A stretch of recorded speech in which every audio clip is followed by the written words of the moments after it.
Decide करूया. मराठी का हिंदी? सगळ्या मराठीला ओके? बरं पडतं ना शिवायला.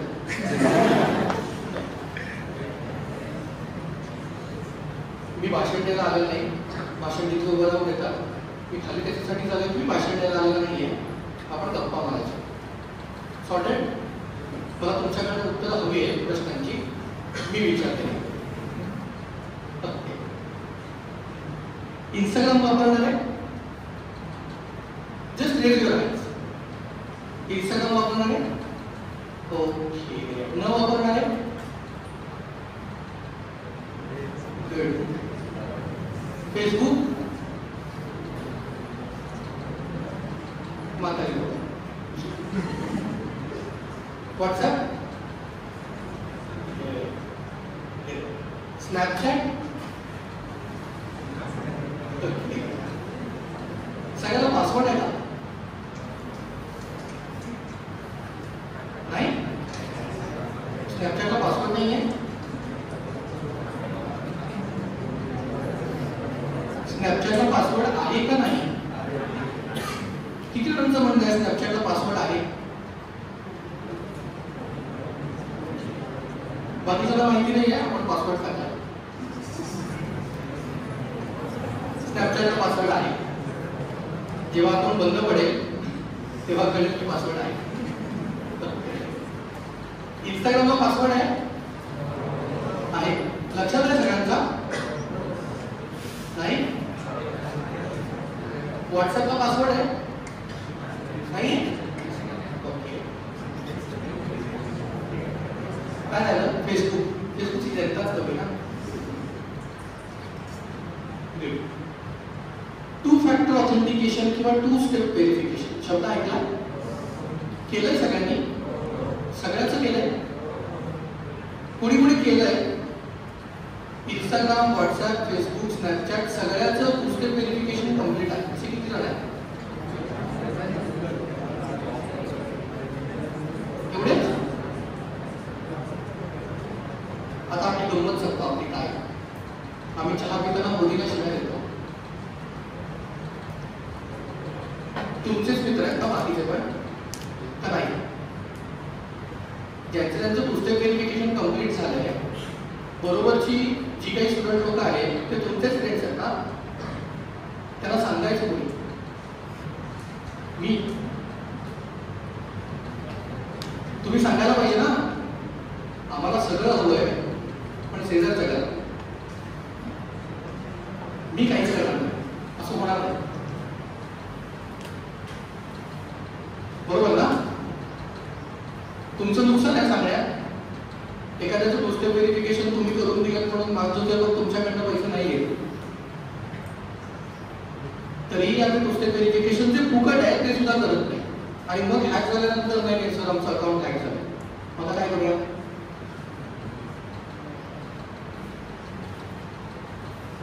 आजपर्यंत मी 303 अकाउंट्स रिकव्हर केले. सोशल मीडिया अकाउंटची हॅक झाली.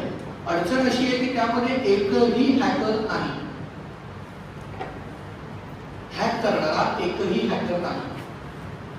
सगळे फिशिंग क्लिकवरून हॅक होतात. अदरवाईज स्कॅमर सांगतो नाही तुमच्या पर्सनल इन्फॉर्मेशन सेटिंग मध्ये जाऊन तुम्ही माझा मेल आयडी टाका म्हणजे तुम्हाला पेमेंट येईल.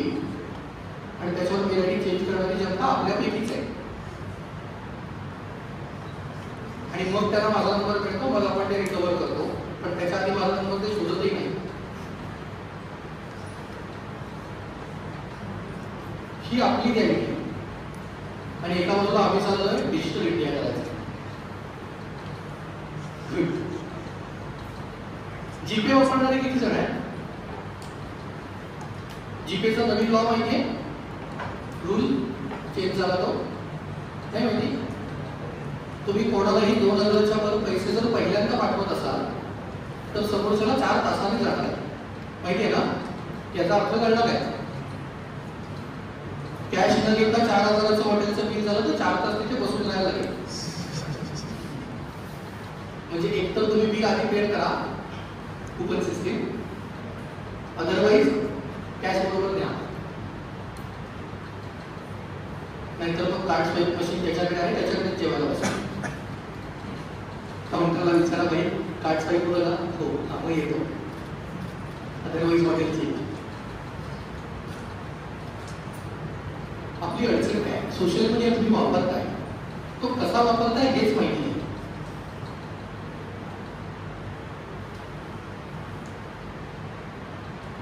माणूस दाखवायचे किती दाखवावे, काय काय दाखवा, जरा तर थांबा.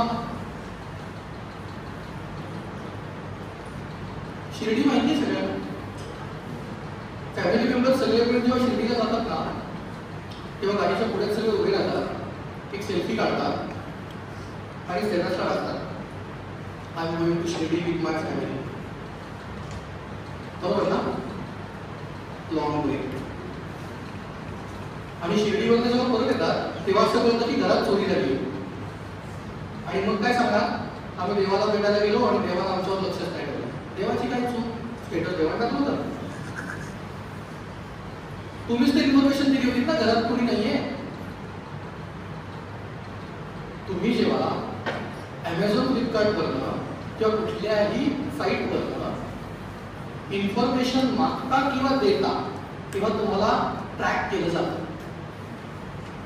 याचा अर्थ असा होतो की जर मी अमेझॉन किंवा फ्लिपकार्टवरनं 42 नंबर साईजचा शर्ट वर्षातून 2 वेळा परचेस करत असेल तर 42 ही माझी साईज आहे. That is social engineering. तुमच्या सगळ्या फोटोजमध्ये जर एकच गाडी सारखी दिसत असेल तर ती तुमच्या घरची कार आहे किंवा तुमची स्वतःची कार आहे. आणि आता तर सोपं झालंय, कारण नंबर टाकून तुम्हाला नाव येईल. आणि त्याच्यावरची हाईट अशी आहे की आमचा गाडी नंबर आमचा पासवर्ड आहे.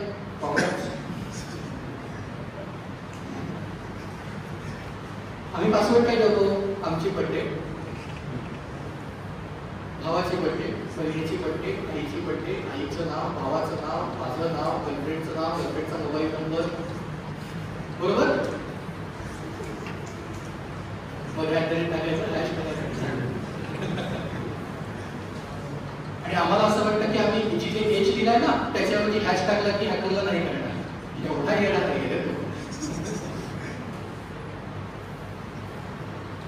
आपल्याच रत्नागिरीमध्ये एक इन्सिडेंट झाला.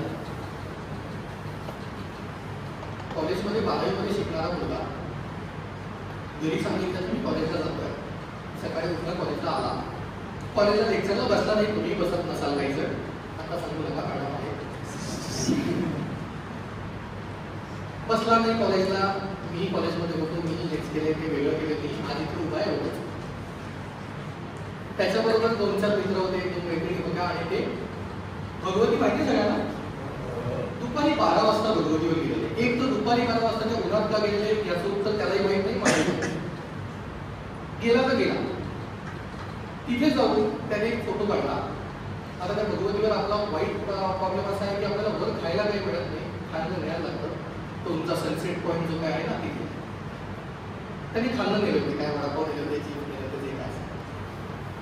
त्याने सेल्फी काढला आणि सेल्फी इंस्टाग्रामच्या स्टोरीवर अपलोड केली की I am at Bhagwati with enjoying my friends, so and so. खाली जे काय असेल नावं दावं टाकलं सगळं पोस्ट करून मोकळा झाला. आता गंमत अशी आहे की बाबा इंस्टाग्रामवर आहे पण त्याने ब्लॉक केलंय. घरचे रिलेटिव्ह कोणी इंस्टाग्रामवर कोणाला काही दिसत नाही, सगळ्या हाईटवर आहेत. दिसत्या लोकांना त्याच्यात दाखवायचे. ते झाल्यानंतर 8व्या मिनिटाला बाबांच्या फोनवर एक फोन गेला. आपका लड़का भगवती पे है, आपको घर में चाहिए तो 1 लाख रुपये इसी नंबर पे गूगल पे कर. बाबा एक कंपनीत कामाला, मुलगा भगवतीवर बाबा द्यायचा. त्याच्यानंतर प्रत्येक बाब जे करेल तेच त्याने केलं. 32 मिस कॉल दिले. दॅट मीन्स 32 वेळा फोन केलाय, मुलगी उचलला नाहीये. का? कारण तो लेक्चर मध्ये आहे.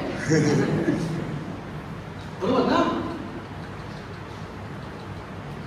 त्याच्यानंतर बाबांच्या खाली आज किती वाटलं असेल? आता प्लस पॉईंट असा की ते माझे बिझनेस क्लायंट आहे. मला फोन केला, दादा असं असं झालंय, काय करू शकतो? म्हटलं एक तर तुमच्या मुलाला मी ओळखत नाही, पहिला मुद्दा. दुसरा, कुठे आहे तो? नाही कॉलेजमध्ये आहे. कुठल्या कॉलेजमध्ये आहे? तरी कॉलेजचा लागतो. आता मी एवढे सेमिनार घेतले की कॉलेजमध्ये रेफरन्सेस काढणं मला कठीण नाही.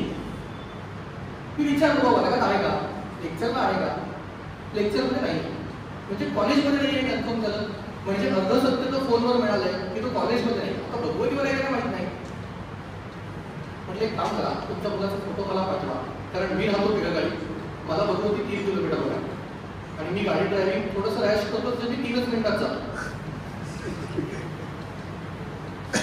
त्यांचा फोटो डाउनलोड करून घेतला आणि भगवतीवर जाऊन बघितलं तर काही नाही, साहेब बडा होता. मला काय शिवाय देऊन पण काही उपयोग नाही ना, त्याची काही चूक नाही. काही नाही, बाजूला जाऊन एवढंच सांगितलं, मला तो वडापाव होऊन का झाला तो 1 लाखाचा आहे.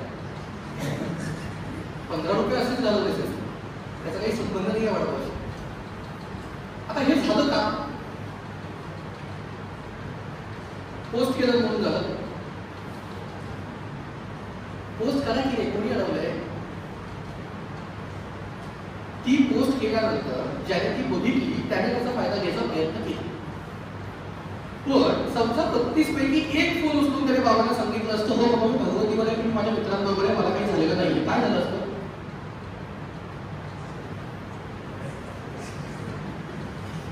काय झालं असतं? काय बाप शिवाय देत असतात तर शिवाय दिलं असतं, घरी आल्यावर एक वेळचं जेवण मिळालं नसतं, पण वडापाव खाल्ला होता असं काही फरक पडला असता. आज मला 2 दिवस उपाशी राहायला लागलं असतं, मग ते 1 दिवस उपवास झाला असता, काही फरक पडला नसता. पण या भानगडीत समजा बाबांनी 1 लाख रुपये ट्रान्सफर केले असते तर चूक कोणाची? आता हीच घटना जेव्हा मी 12वीच्या सेमिनारमध्ये सांगितली, 12वीच्या मुलांनी काही प्रश्न विचारला, सर मग इंस्टाग्रामवर पोस्टच नाही करायचं, मग कशाला काढलंय का? बरोबर आहे माहिती तुझं, पण मला पर्याय हवा ना, मला ऑप्शन लावा, मला पोस्ट पण करायचंय आणि यातनंही वाचायचंय, काय करू शकतो? काही काही सोल्युशन कोणाकडे नाही. सोपं आहे, फोटो काढा, घरी या आणि पोस्ट करा. किंवा त्यातही अजून वाट सांगतो, तिथेच बसा, फक्त पोस्ट काय करा की मी भगवतीवर जाऊन आलो. तुमच्या पोस्टच्या मिनिंगशी देणं घेणं, त्याला नाही माहिती तुम्ही भगवतीवर आला. आणि जर त्याला खरंच पैसे हवे असेल तर भगवतीवर किडनॅप केलं असतं त्याने, तेवढं कठीण नाही. त्याला फक्त टाइमपास करायचा होता, मिळालं असेल तर मिळालं असते, काय करायचं? पुढे खिशातले जात आहे, 3 महिन्याचा विचार केला की कॉल करून दिली आहे, काहीच करायचं नाही. पण ही जी कम्युनिकेशन गॅप आहे ही केवढ्याला पडेल? समजा मी रत्नागिरीत नसतो, माझा कॉन्टॅक्ट नंबर त्यांच्याकडे नसता, जर त्यांना कंपनीतनं बाहेर पडता आलं नसतं तर संध्याकाळपर्यंत बाबांना हात अटॅक आला असता.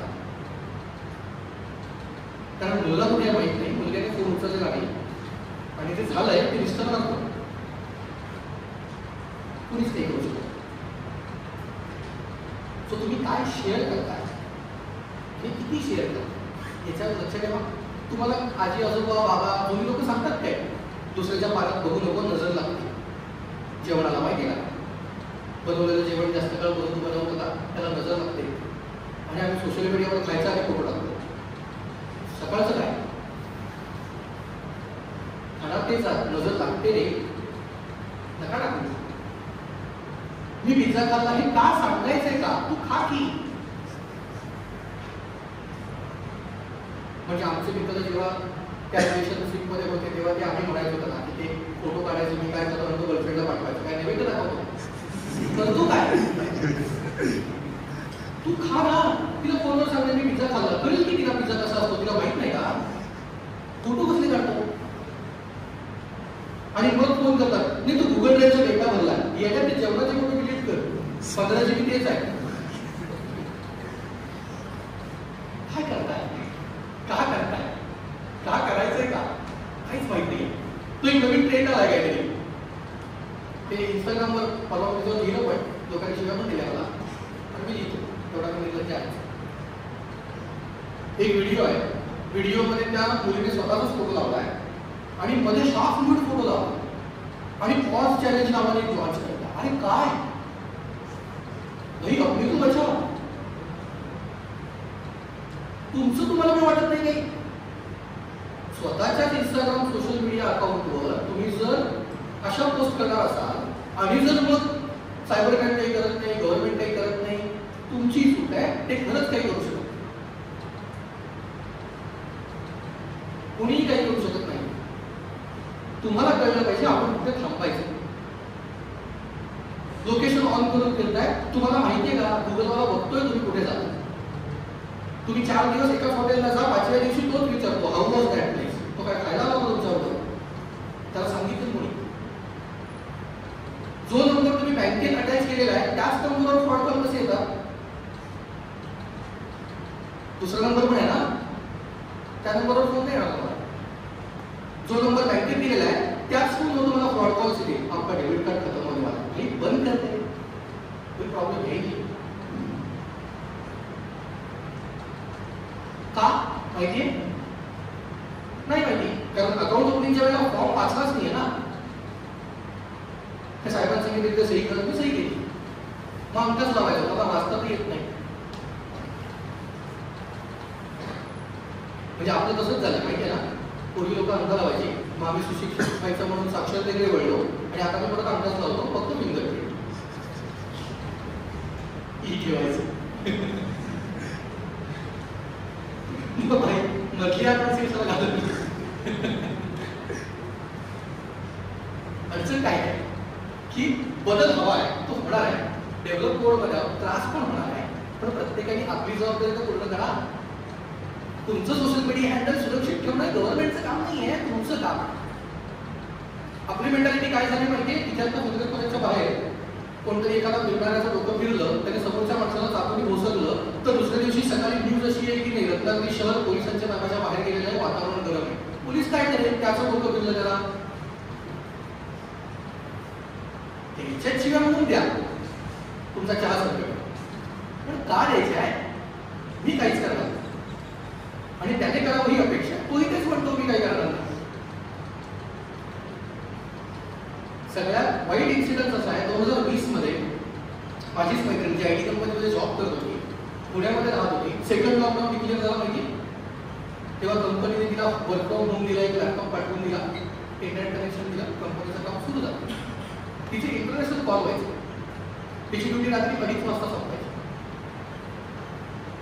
रात्री 9:30 वाजता तिच्या मोबाईल फोनवर व्हॉट्सअपवर व्हिडिओ कॉल आला, तो तिने रिसिव्ह केला. काही नाही, समोर फक्त ब्लॅक स्क्रीन होती. 7 ते 8 सेकंदांनी कॉल कट झाला. ॲज पर लॉजिक आपण काय विचार करतो? कॅमेरा खराब असेल, नेटवर्क गंडला असेल, व्हॉट्सअप क्रॅश झाला असेल, जो कुछ भी. तिने कॉल कट केला, काम कंप्लीट केलं, ती झोपली. सकाळी 9:30 वाजता तिचाच कॉल व्हिडिओ तिचाच व्हॉट्सअपवर पाठवला. एक रात्र गेली, म्हणजे हार्डली 12 तास. 9:30 वाजता जेव्हा तिच्या अकाउंटवर तिच्या व्हॉट्सअपवर जेव्हा व्हिडिओ आला, तेव्हा तिला असं लक्षात आलं की नाही, काहीतरी चुकतंय. म्हणून तिने तो फोन उचलला, कसा तसा, आणि सायबर क्राईम डिपार्टमेंटला गेली. सायबर क्राईम डिपार्टमेंटने सांगितलं की काय तुम्ही फोन फॉर्मॅट करा. आणि काय होईल? कारण तोपर्यंत आपण अशा बाबतीत विचारच केलेला होता ना गव्हर्नमेंटने ना कुठल्या कंपनी. त्याच्यानंतर मग याचा काय करू शकतो? कारण एक तर लॉकडाऊन, फिरण्याला बंदी, काही बाकी ऍक्शन काही घेऊ शकत नाही, म्हणून ती वकिलांच्या पुढे जाऊन बसली. वकिलांनी असं सांगितलं की हा मॅटर इमर्जन्सी मॅटर्स मध्ये येत नाही, त्याच्यामुळे 6 महिने लागतील केस उभी राहील. आता तिसऱ्या दिवशी हे सगळं सहन करून करून करून करून वैतागली. 4थ्या दिवशी ती आत्महत्या केली. फक्त बॅडलक एवढंच आहे की मी माझ्या गावाला होतो आणि माझ्या गावाला रेंज नसते, सो माझ्याकडे सायबर 0%. मला एकही कॉल तिचा आलेला नाही. अदरवाईज काहीतरी सोल्युशन पॉईंट आम्ही विचार केला असता, काढलं असतं सोल्युशन. अडचण अशी आहे की जेव्हा हे सगळं मला समजलं आणि मी पुण्यात गेलो, तेव्हा त्याच्यातली जी इन्फॉर्मेशन मिळाली ती एवढी वाईट आहे की तो व्हिडिओ तिच्याच सोसायटीमध्ये राहणाऱ्या 4 लोकांनी 1600 जणांना पाठवला होता, ज्याला ती रोज सकाळी उठून काका, मामा, दादा, आजोबा जे काही म्हणत असतात. याला काही रिझन आहे? त्या लोकांनी का केलं असेल? त्याला एकच रिझन आहे, ती मुलगी त्यांची नव्हती, दॅट्स इट. त्याच्यानंतर मी जेव्हा रत्नागिरीत परत आलो तेव्हा असं कळलं की भाई पुण्याचं नाव राहिलं, माझ्या रत्नागिरीची अवस्था त्याच्यापेक्षा बिघडली. माझ्याकडे माणसंच नाही.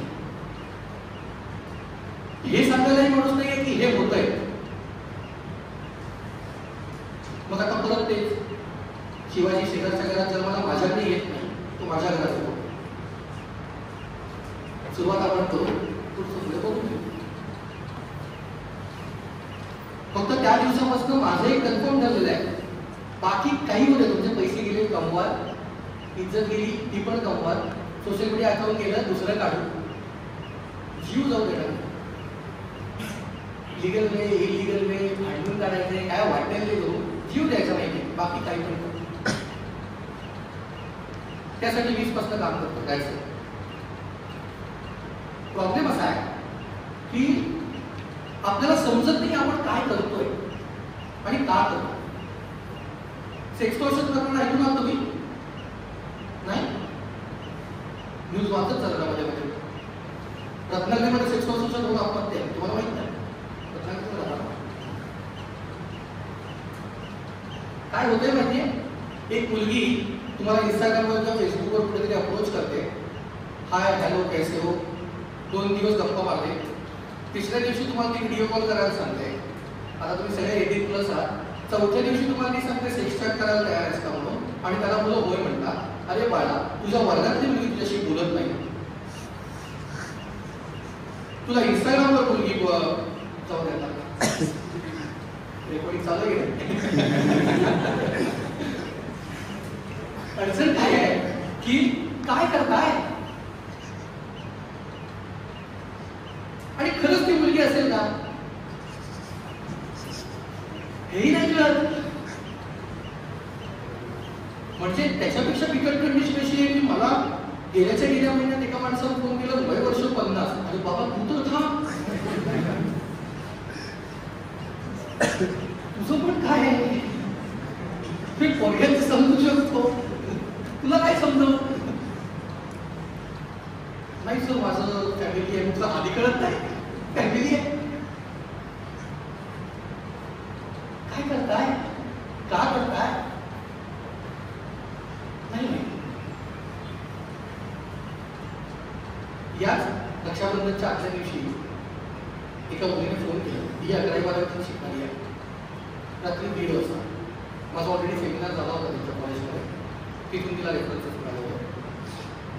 रात्री 1:30 वाजता तिने मला फोन केला. लॉजिकली लोक झोपतात, मी झोपत नाही, मी असतो 2:30-3 पर्यंत आला, कारण आम्ही ते IT वाले ना रात्री आम्ही रात्री जातो.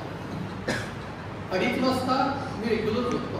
तिने 1:30 वाजताच्या आसपास मला 1:25-1:27 आसपास ती मला फोन केला. दादा माझे फोटोज व्हायरल होते. रात्री 1:30 वाजता झोप की बाई, काय 12 करतीस काय? नाही माझे ना हाफ मिनिट फोटोज व्हायरल होत आहे. म्हटलं कसे? नाही ते म्हणे काय झालंय, 8 दिवसापूर्वी मला एका मुलीने मेसेज केला इंस्टाग्रामवर, मी तिच्याशी बोलत होते, आणि मग तिने गप्पा मारताना आमची ओळख झाली. मग तिने मला विचारलं तू कशी दिसतेस, म्हणून मी माझा एक तिला फोटो पाठवला, मग तिने तिचा फोटो पाठवला. Fine, okay, good, what next? नाही त्याच्यानंतर तिने मला फोटोज मागितले, मी आधी नाही म्हणत होते, मग मी आत्ता तिला दिले, आणि आता ती धमकी दिली. म्हणजे गव्हर्नमेंटने मान्य केले, मग तुम्ही काही करा. मुलग्यात मागितले मुलीने दिले मान्य, मुलीत मागितले मुलग्यात दिले तेही मान्य, मुलगीच मुलगीकडे मागते आणि देता पण. कुठेतरी थांबा. त्याच्यानंतरची कंडिशन अशी आहे की रात्री 1:30 वाजता ती मला रडत फोनवर सांगते, दादा हे सॉर्ट आउट नाही झालं तर मला जीव द्यायला लागेल. आता मी अडचणीत आहे, कारण शेवटचा फोन मला आहे. बाई खाया खाया उचली. प्रॉब्लेम काय आहे की ही चूक कोणाची आहे, स्वतःची आहे ना, हे नाही समजत. आता ते आम्ही इलिगली सोडवलं, कारण तिने मला असं सांगितलं मी बाबांना सांगू शकत नाही. त्याचे कम्युनिकेशन गॅप खूप मोठी काम करते तुमच्या जनरेशनमध्ये. एक सेमिनार अक्षय पाटलांनी स्टेजवर उभारून दिला, त्याच्यावर रात्री 1:30 वाजता विश्वास ठेवून ती फोन करते, सांगायला तयार आहे, ID पासवर्ड द्यायला तयार आहे, पण ज्याच्याबरोबर ती गेली 18 वर्ष जगते त्या माणसाला ती सांगायला तयार नाहीये काय झालंय. विश्वास ठेवा रे, त्याच्याबद्दल दुमत नाही. बाप तुझाच आहे ना, त्याच्यावर मी ठेवू की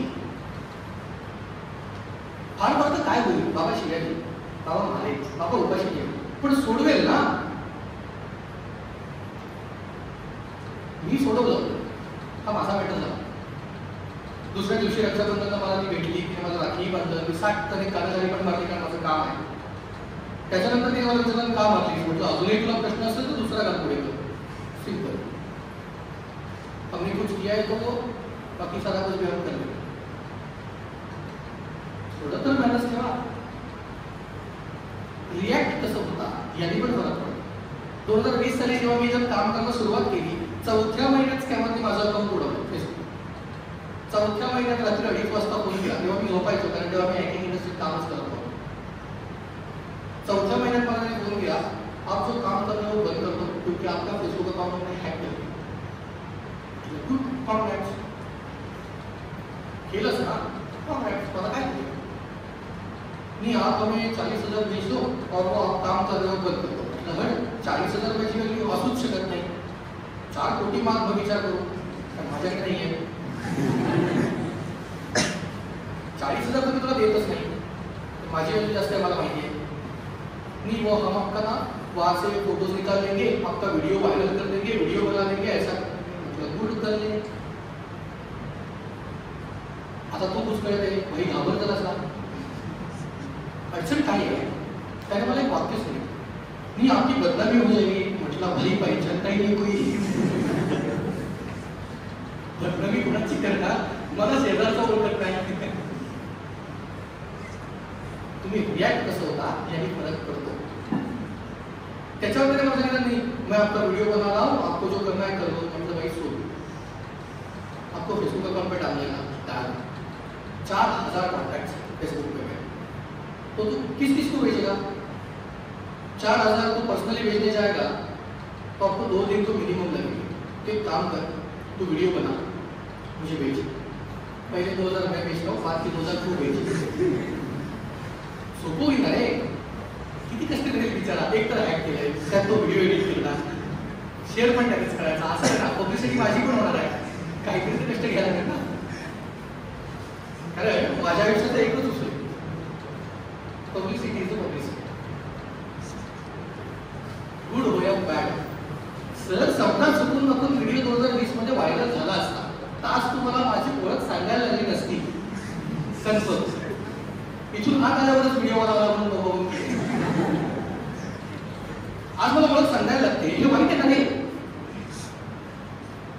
आता असा विचार तुम्ही तुमच्या आयुष्यात करता का नाही मला माहित नाही, पण मला एवढंच कळतं की सनी लिओनी आज पण हिरो आहे. जगाला काही फरक पडत नाही तुमचं काय व्हायरल झालं. तुम्ही त्याचं किती वाटून घेता याने फरक पडतो. एवढं मला नका. आता प्लस पॉईंट एवढाच की मला रिकव्हरी प्रोसिजर्स माहिती आहे. त्याच्याशी बोलता बोलता मी अकाउंट रिकव्हर केलं होतं, माझं अकाउंट माझ्याकडे आलं होतं. ते नाही केलं ते मी गप्पा मारला.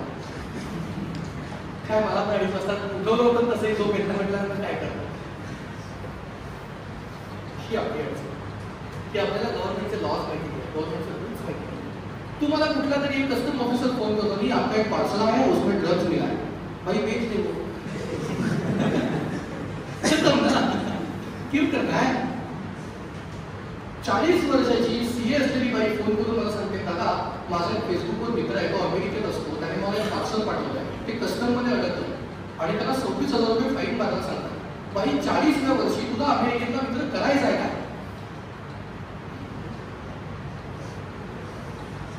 जाणारच का? नाही. कस्टम मधून फोन आला म्हणून 26,000 रुपये भरायला निघाले. अकाउंट नंबर माझ्याकडे पण आहे माझा, आता भरा, काही गरज नाही. कस्टमचा कॉल काय कस्टमरला रिकाम आहे तुम्हाला फोन करायला. कुठलाही लिगल प्रोसिजर तुमच्या घरात येऊन विथ डॉक्युमेंट केली जाते, फोन कॉलवर नाही. सेक्सटॉर्शन पेमेंट झाल्यानंतर दुसऱ्या दिवशी दिल्ली सायबर बँकचा फोन येतो माहिती, मला रिकॉर्डिंग करतो पाठवून तुम्हाला लेटर. हम दिल्ली साइबर बैंक से बात कर रहे हैं, आपका एक वर्गल वीडियो यूट्यूब पे वायरल हुआ है, भाई अपलोड ही नहीं होता, चॅनल काढून बघा. व्हिडिओ अपलोड करायला लई काम करायला लागतात, तेव्हा तो अपलोड होतो जर तो वर्गर असेल. आणि दिल्ली सायबर बँक मला रत्नागिरीत फोन करतो, मग रत्नागिरीमध्ये काय करतात म्हणजे झालंय काय माहितीये, माझ्या रेशन कार्डला माझं काम करायला मी मोदीला फोन केल्यासारखे. भाई तुझ्या ऑफिसला जाणार, त्याच्यावर लोक प्रोसिजर करतात, त्याच्यावर 50,000 रुपये लोक ट्रान्सफर करतात. का? तर माझा व्हिडिओ व्हायरल होईल. अरे होऊ दे नाही बोलतात कोण, तिथे वेळच नाही लोकांना बघायला. यातनं बाहेर याच्या पुढे बी स्पेसिफिक फॉर गर्ल्स. तुम्ही व्हिडिओ कॉल जर उचलणार असाल आणि तो अननोन असेल, तुम्हाला माहित नाहीये असा कॉल तुम्हाला उचलायचा आहे, तर सोपा उपाय आहे ना, तुमचा कुठलाही व्हिडिओ कॉल उचलल्यानंतर फ्रंट कॅमेरा चालू होतो, त्याच्यावर बोट ठेवा आणि व्हिडिओ कॉल उचला. समोरचा माणूस जर दिसत असेल, व्हॅलिड असेल, तर बोट बाजूला करा. तुम्ही ट्रॅव्हलिंग मध्ये आहात, दुसरं बोट फोनवर ठेवणं शक्य नाहीये किंवा फोनची साईज मोठी आहे, हात लहान आहे, पुरत नाहीये, हेही इश्यू असू शकतात. मलाही माहितीये. फोन सरळ पकडा आणि व्हिडिओ कॉल उचला. तुम्हाला तुमची स्क्रीन दिसते, तुमचा चेहरा स्क्रीनवर दिसत नाही. याला टेक्नॉलॉजी गरजेची नाहीये, कॉमन सेन्स गरजेचं आहे. वो ब्लॅक दिखाएगा, हम भी ब्लॅक दिखाएगा. जो करना कर ले. त्या लोकांच्या लक्षात आलं की भाई आपली ही टीम चालत नाहीये, मग नवीन काढतील, त्याच्यावर सोल्युशन आपण काढू. नवीन काढलं तर काढू दे.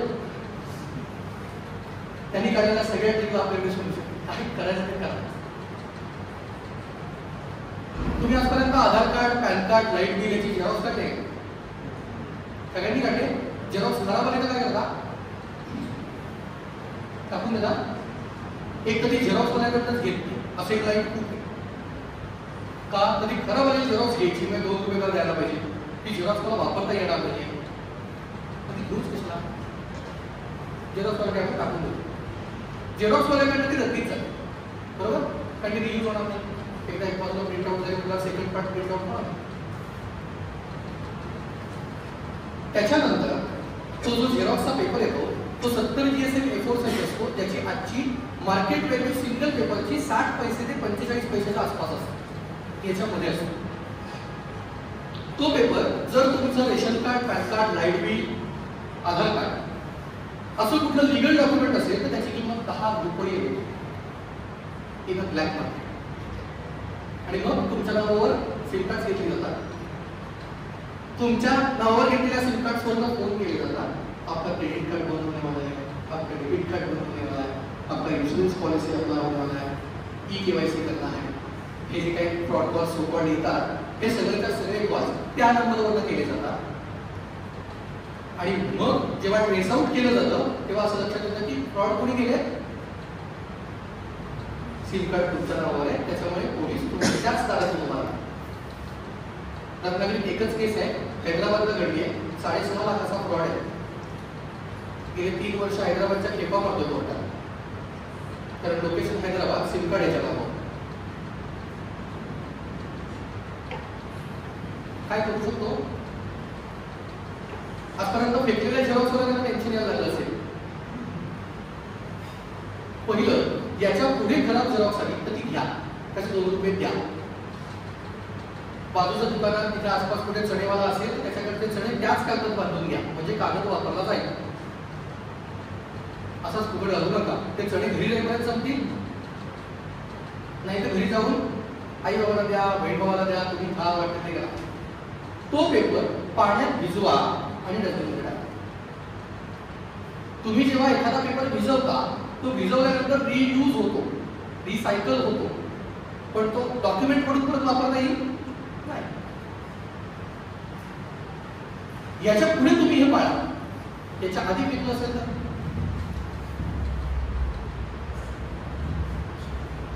आता याच्यावर खरं तर तुम्ही सांगायला पाहिजे मला की सर आता सिम कार्ड असे मिळत नाही, आता ते ऑथेंटिकेशन करायला लागतं, फोटो काढतात, थंब द्यायला लागतो. हे सगळं लिगल ज्याला हवंय त्याच्यासाठी. ज्याला इलिगल हवंय त्याला सगळं मिळतं. कोविडमध्ये सगळी हॉटेल्स बंद होती का? होती. लिगल माणसांसाठी. ज्याला हवं होतं त्याला मिळत होतं, त्याला काही फरक नव्हता पडला, बरोबर ना? आणि मेडिकल वाला जर मॅगी विकायला लागला तर प्रॉब्लेम काय आहे? मला मॅगी झाली, ती मेडिकलमध्ये मिळव, सलूनमध्ये मिळव, त्याच्या ड्रेपरीमध्ये मिळव, मला काय फरक पडतो? मला मॅगीच्या पाकिटची देणे घेणे. अडचण काय आहे की आता जर तुम्ही आजपर्यंत फेकलं असेल किंवा तुमच्या नावावर सिम कार्ड आहेत का नाही ते कसं कळेल? त्यालाही गव्हर्नमेंटने ऑप्शन दिला. टॅप टॅफकॉप TAFCOP टॅफकॉप नावाची एक साईट आहे, वेबसाईट आहे. त्या वेबसाईटवर तुम्ही लॉग इन करा. तुमच्या आधार कार्डला रजिस्टर असताना मोबाईल नंबर तिथे टाका. खाली एक कॅप्चा कोड येतो, तो कॅप्चा कोड एंटर करा. तुम्हाला एक OTP येईल, तो OTP तिथे टाका आणि लॉग इन झाल्यानंतर तुम्हाला तुमच्या अख्ख्या कॉल लिस्टची हिस्ट्री मिळते की आजपर्यंत तुमच्या नावावर कुठली कुठली सिम कार्ड रजिस्टर्ड आहे. त्यातले शेवटचे 4 डिजिट दिसतात प्रत्येक मोबाईल नंबरचे. ते 4 डिजिट तुमचे आहेत का नाही तुम्हाला माहिती आहे. तुमच्या घरात किती सिम कार्ड्स आहेत, कोणाच्या नावावर आहे बघून घ्या. जे तुमचं नाही आहे त्याला तिथेच सिलेक्ट करा आणि दिस वॉज नॉट माय नंबरला क्लिक करा आणि सबमिट करा. पुढच्या 7 दिवसामध्ये तो नंबर शटडाऊन होतो. सॉर्टेड. याच्यापुढे कागद तुम्ही फेकणार नाही, फेकला तर निघून फेका आणि जे होऊन गेले त्याच्यासाठी मी ऑप्शन सांगितला नाही. सॉर्टेड. या पाठपुस्तकात तयार झालो आपण. सेक्सटॉर्शनचा जो फ्रॉड आहे ना तो तुमचा मूर्खपणा आहे. त्याला सोल्युशन काय नाही. तुमच्या वर्गातली मुलगी तुमच्याशी बोलत नाहीये आणि जर तुम्हाला इंस्टाग्रामवरनं मुलगी छान डीपी म्हणत असेल तर ती खोटं बोलते. त्याच्यानंतर तुम्ही डीपीला जर तुमचा स्वतःचा फोटो ठेवला असाल तर you are in danger zone because they are created your fake accounts. नका करू. डीपी काढा. जी लोक तुम्हाला ओळखतात ती ओळखतात. जी लोक तुम्हाला ओळखत नाही ती फ्रेंड लिस्ट मध्ये हवेतच कशाला. फ्रेंड लिस्ट 4000 लोकांची बोलत एकही नाही. मग काय करायचं. आता याच्यावर चांगली लोक सांगतात माहिती आहे का, तुमच्या या वगैरे सांगत असतील अनोळखी माणसांशी बोलू नका, अनोळखी माणसांची रिक्वेस्ट ऍक्सेप्ट करू नका, सांगितलं आपल्याकडे. आता मला सांगा रे, तुम्ही एकामेकाचे मित्र आहात की तुम्ही कधीतरी अनोळखीच होतात ना, मग मित्र कसे झाला. अनोळखी माणसांशी बोलू नका किंवा मैत्री करू नका. That is not a choice. अनोळखी माणसांशी तुम्ही काय बोलताय, काय शेअर करताय आणि किती प्रमाणात शेअर करताय याच्यावर लक्ष ठेवा. तिने मागितले म्हणून मी फोटो दिले, that is not a valid reason. आणि याच्यानंतर ना अक्षय पटेल काही करू शकत, ना आमचे मोदी आले तरी पण काही करू शकत, कोणीच काही करू शकत नाही. गव्हर्नमेंट ऑफिसमध्ये काम करणारे एम्प्लॉई 31 डिसेंबरच्या दिवशी रात्री 11:30 वाजता मला फोन करून सांगतो, दादा माझं व्हॉट्सअप हॅक झालं. माझ्याकडे व्हॉट्सअपची पहिली केस होती 2022 मध्ये.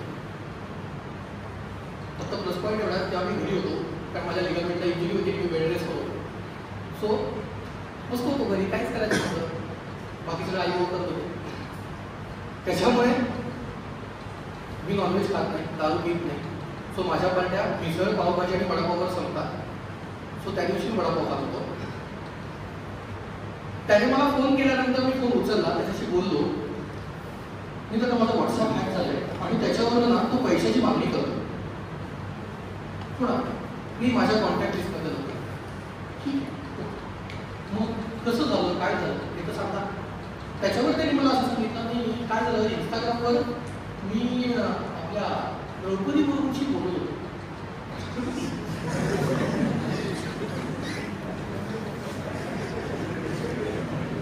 असला मी फोन म्यूट करून बसलो. माझ्या बाबांनी मला हे विचारलं काय झालं, आपण काय म्हणतो. अडचण काय आहे की त्याच्यानंतर भाई ठीक आहे चलो वो भी मान लिया. त्याला वाटतं पुढे काय झालं, पुढे आता कळू तर ते काहीतरी पूर्ण नाही. मग काय झालं, त्यांनी बोलता बोलता माझी इन्फॉर्मेशन विचारली, मी इन्फॉर्मेशन सांगितली. मग त्यांनी विचारलं तुमचा व्हॉट्सअप नंबर असेल तर द्या, आपण तिकडे बोलू. ठीक आहे, मग मी व्हॉट्सअप नंबर गुड बात नाही. नंतर काय झालं, OTP आला. तो त्यांनी सांगितलं की नाही, आमच्या लिगल कुठल्या टीमशी तुमचं जर इंटरॅक्शन होत असेल तर तुम्हाला OTP येतो. OTP तुम्ही आम्हाला सांगितल्याशिवाय तुम्ही आमच्या व्हॉट्सअपवर ॲड होऊ शकत नाही. मग काय मी OTP दिला, माझं व्हॉट्सअपवर पडला. म्हटलं अजून काय अपेक्षित होतं. 12:30 वाजता ते अकाउंट आम्ही ब्लॉक केलं. सकाळी 10:30 वाजता ते अकाउंट ओपन झालं, कंप्लीट झाली, व्हेरिफिकेशन झाली. त्या एका तासात 7.5 लाख रुपयाचा फ्रॉड आहे. रत्नागिरीला पैसा आहे, मला नको माहिती. लोकांनी 5-5, 6-6, 10,000 रुपये ट्रान्सफर केले त्याच्या स्कॅनरला. त्या काय करेल किंवा पाठवलं होतं त्याला. खरंच मागून बघायला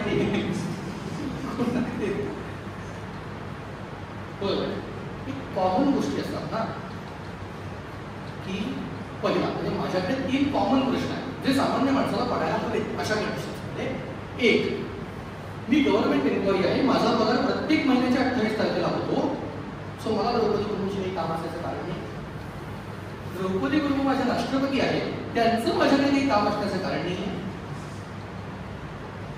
आणि तिसरं, की खरंच रात्री 11:30 वाजता आमच्या राष्ट्रपती इंस्टाग्रामवर रत्नागिरीमधल्या एका ऑफिसरशी बोलत असतील तर आपल्याला विचार करायला हवा की राष्ट्रपती बदलावे, माझा देश बदलावा. बरोबर ना? आणि त्याच्यानंतर मला एक प्रश्न शिल्लक आहे अजून, त्याचं उत्तर मी गेली 2 वर्ष शोधतोय की याला गव्हर्नमेंट ऑफिसमध्ये घेतलं नाही, याचा सध्या करायचा आहे, करू मिळाला भाई काही करून जाऊ तरी क्या व्यवस्थित नाही. आता याला काय करूया, मला खरंच काय करू शकत नाही. सगळ्यांकडे मोबाईल नंबर माझा आहे. मोबाईल नंबर असताना, ब्रॉडकास्ट लिस्टवर ऍड असताना, ब्रॉडकास्ट लिस्टवर होणारा फ्रॉड लोकांपर्यंत पोहोचवलेला असताना सुद्धा अशी लोक आहेत. दादा तू लाईट दिल्याचा मेसेज आला, त्यांनी सांगितलं रात्री 2:30 वाजता माझं लाईट कट करा. मग नाही, मग मी त्यांना पैसे ट्रान्सफर केले तर बिल काहीतरी 120 रुपयाचं होतं, 12,000 ट्रान्सफर झाले. कशाला केली? तुझं बिल तू भरलं का नाही तुला माहित नाही. पण एमएसईबीचा बेसिक लॉ काय सांगतो की रात्री 7 नंतर कोणाचीही लाईन कट करू शकत नाही. त्याच्यामुळे रात्री 9 वाजता जर खरंच तुमच्याकडे एमएसईबीचा माणूस येऊन लाईन कट करणार असेल तर त्याला आल्यावर कोल्ड्रिंक द्या, त्याला लाईन कट करायला जागा करून द्या, त्याला उजेड द्या आणि एक व्हिडिओ करून द्या. कारण त्याची केस कोर्टात गेली तर 2 कोटीपर्यंत नुकसान भरपाई मिळते, 50% माझे. अडचण अशी आहे की हे लॉ माहितीच नाही आहे. तुम्ही बिल भरलं नाही म्हणून दुसऱ्या महिन्यातून लाईट कट नाही होत. लाईट कट करून एमएसईबी ऑलरेडी तोट्यात आहे, अजून तोट्यात जाईल. बरोबर आहे. अडचण काय आहे की जेव्हा तुम्हाला असा मेसेज येईल तेव्हा त्याच्यामध्ये लिहिलेलं काय होतं माहिती का, सगळीकडे आलाय, रत्नागिरीत आलाय, चिपळूणात आलाय, भरपूर ठिकाणी आलाय, एमएसईबीची ऑफिसच लाईट करून कट करणार. लाईट पण ठीक आहे, म्हणजे एबीसीबी तोट्यात येऊन एवढी नाही लाईटमध्ये एखादं असेल ना. आणि खरंच रात्री 9 वाजता तुमचं लाईट गेली आणि एमएससीबी फोन केला तर उचलतात काय, आणि उचलला तर खरंच रात्री लाईट येतील तुमच्याकडे परत नाही येत. सकाळी येतात त्यांना लाईट मिळत नाही, काढतात. अडचण काय की याच्यावर रिॲक्ट होता आणि किती वाजता नका करू. आणि एक मुलात एमएससीबी मला व्हॉट्सअपवर मेसेज करतो तुमची लाईन कट करणार आहे, काहीही करतात, काहीही करतात. म्हणजे मला आता हसायला यायला लागलं. कोणी काय सांगितलं की मला हसायला येतं. काल एका माणसाने मला फोन केला नाही, माझ्या पुतण्याचा व्हॉट्सअप हॅक झालाय, त्याच्याकडे माझा नंबर सेव्ह आहे तर माझं काय तुझं काय होणार आहे, तुझं काही नाही होऊ शकत. पुतण्याचं हॉस्पिटल माहितीये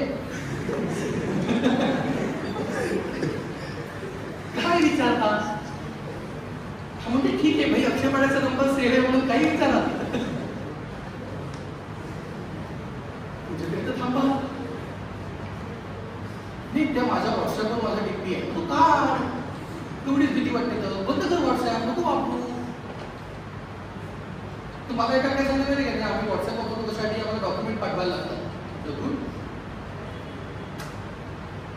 डॉक्युमेंट तो मागुकेवर पण बघतोय, त्याच्यात सर्व लोक येतात. तो काय पाठवताय याच्यावर पण लक्ष ठेवा. गेल्या डिसेंबरमध्ये एका मुंबईच्या मुलाने फोन केला होता, भाई मैं बॉम्बे से बात कर रहा हूँ. हाँ बोलो भाई. नहीं है ना, मेरा ना वो मेरे गर्लफ्रेंड का अकाउंट हैक है. Okay fine. तो फिर नहीं वो रिकवर कर रहा था, ठीक है, उनको कॉल करके तो बोलो, इन्फॉर्मेशन भेजने को बोलो. पहले उनका ही अकाउंट है वो वेरीफाई करने के बाद में रिकवर करेंगे. नहीं तो भाई माझं करतो दुसरं कुठे तू काढ कुणी विस्तारायचं. त्याने तिला फोन करायला सांगितला, मला तिचा फोन झाला, आम्ही अकाउंट रिकवर झालं, विषय संपला. माझ्या दृष्टीने एवढाच सब्जेक्ट आहे. त्याच्यानंतर तिने मला तिसऱ्या दिवशी परत फोन केला, भाई सुरू और एक प्रॉब्लेम आहे. काय झालं, नहीं वो अकाउंट तो रिकवर हुआ तो उसमें ना वीडियो वायरल हो रहे हैं। तो कौन सी वीडियो? नहीं वो हमारे प्राइवेट वीडियो। तो इंस्टाग्राम पे क्या कर रहे हैं? नहीं वो क्या है ना, वो फोन में सेव करके रखेंगे तो फोन कोई भी देख लेता है, तो हमारे प्राइवेट वीडियोस वो देख लेगा। तो हमने क्या किया, वो चैट में शेयर करके रखे।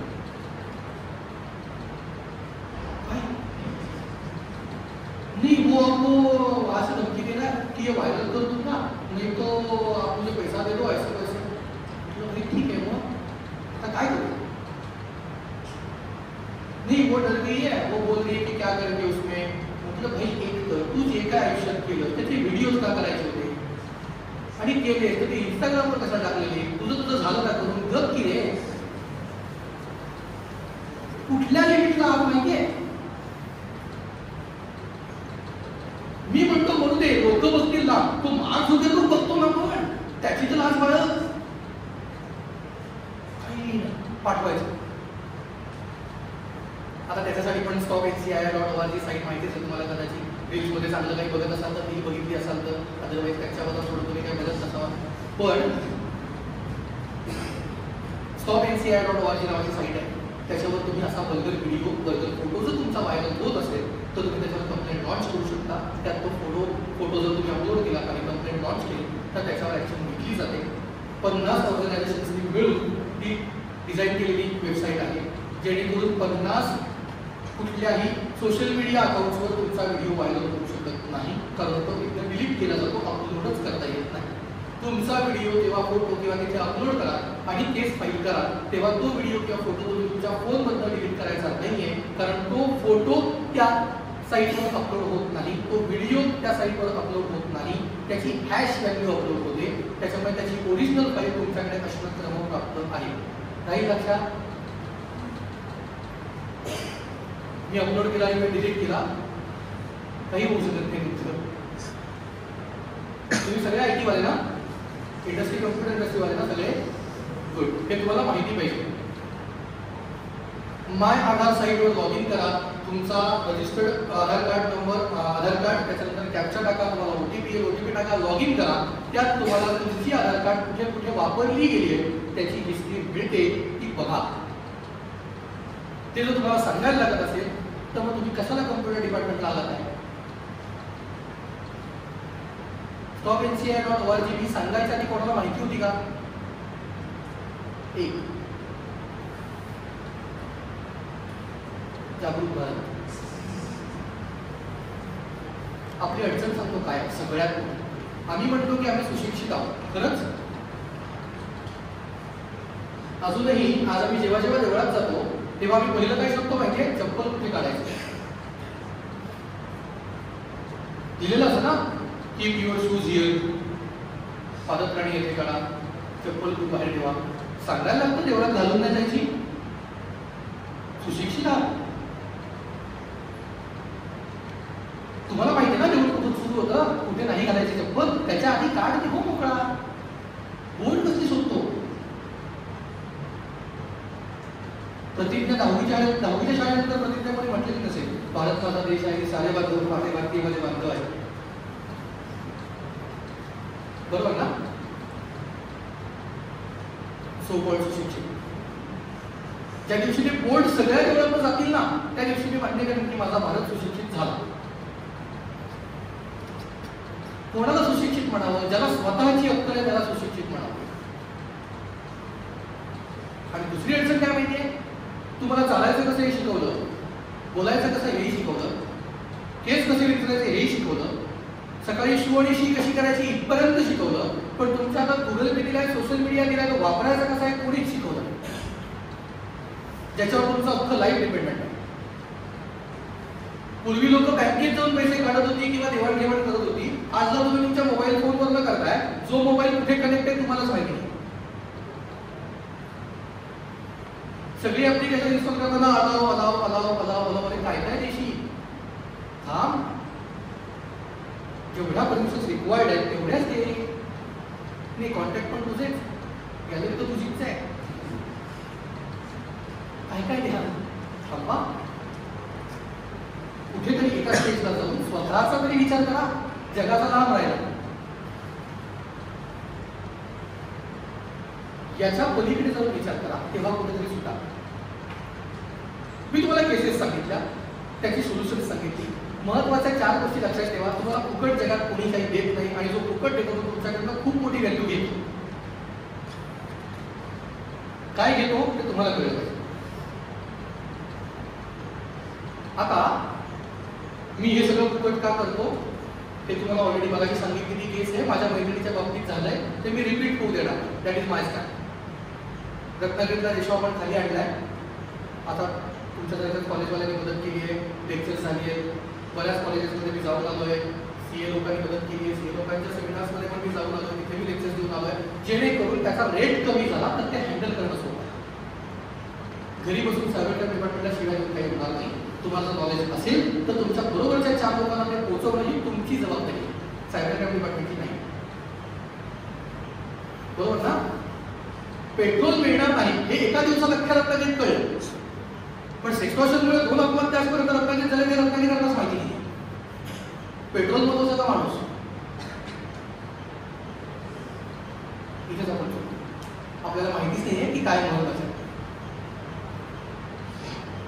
ओके, सायबर फ्रॉड सांगितले ते सांगितलं. आता तुमच्या डिपार्टमेंट तुम्ही आता CS स्टुडंट ना, CS राईट, कम्प्युटर सायन्स आणि सगळे computer science. Okay, what next after computer science? एकाला नाही माहिती. अरे काय करणार आहात?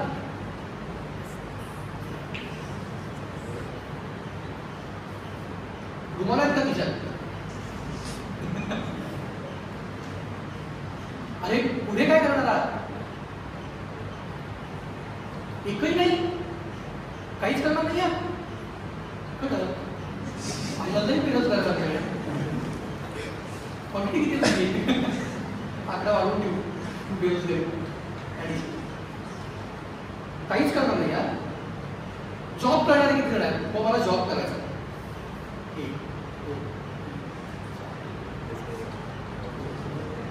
ओके, मला हायवेरी बिझनेस मध्ये येणार आहे. होय, अरे सांगा तर ऑप्शन सांगू शकेल ना मी, काय करा आणि काय करू नका. कारण मी विचार पुढे 10 वर्ष करतो, तुम्ही 2 वर्ष करा. कारण आपली अडचण काय माहितीये, आम्ही स्ट्रीम निवडताना कोणाला विचारतो माहितीये? 10वी पासआउट झालेला मुलगा सलूनमध्ये बसतो आणि सलूनमध्ये चर्चा चालू असते, मी सायन्स घेऊ, आर्ट्स घेऊ का कॉमर्स घेऊ. तेव्हा तो सलूनमध्ये सांगतो नाही तू सायन्स घे, आणि तो 8वी पास आहे. एवढेच आम्ही सिरियस आहोत आमच्या करिअर लाईफमध्ये. बरोबर ना? एकालाही सांगता आलेलं नाही की मला काय करायचं आहे.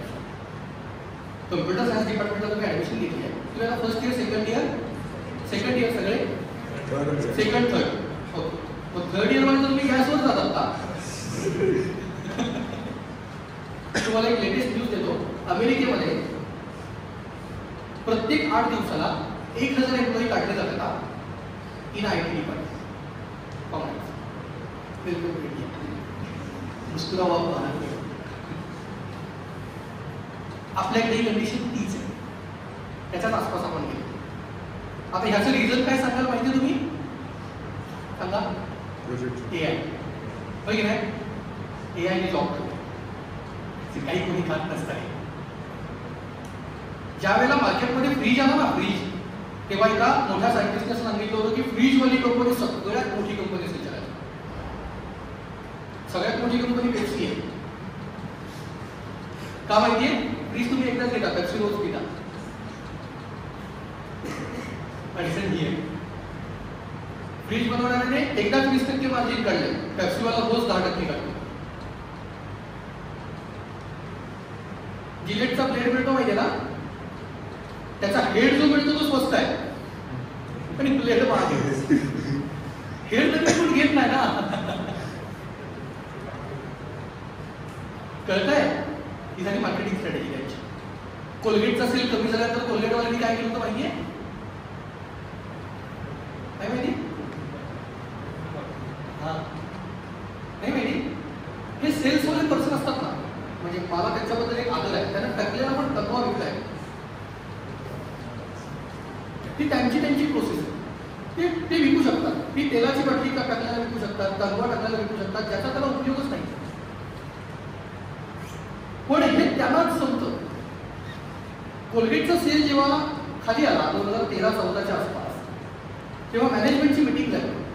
काय करायचं? तर त्याच्यावर त्यांच्याच एका सेल्स एक्झिक्युटिव्हने सांगितलं, सर सेल खाली नाही, यूज कमी झाली. कारण मार्केटमध्ये कॉम्पिटिटर्स आहेत. आपल्याला काय हवं आहे? सेल हवा आहे ना. मग जो आहे कस्टमर त्याला जास्त वापरायला लावली तर. कारण एक आपली मेंटॅलिटी आहे की आपण पेस्ट काय करतो, ब्रश पकडतो आणि ह्या टोकापासून त्या टोकापर्यंत अख्खी पेस्ट करतो, बरोबर की नाही? त्यातली अर्धी चुकतो. का घेता माहिती नाही, पण घेता. जर तो ओपनिंगचा जो स्पेस आहे तो थोडासा वाढवला तर पेस्ट लवकर नाही का संपतो? लवकर संपतो की परत कोलगेट घेईल, कारण तो कोलगेटचा चार्ट आहे.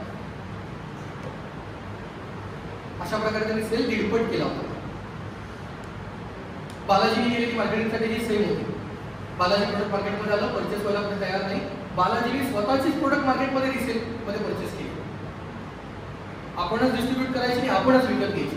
परत 30 मार्केटमध्ये आणायची आणि परत आपणच विकत घ्यायची.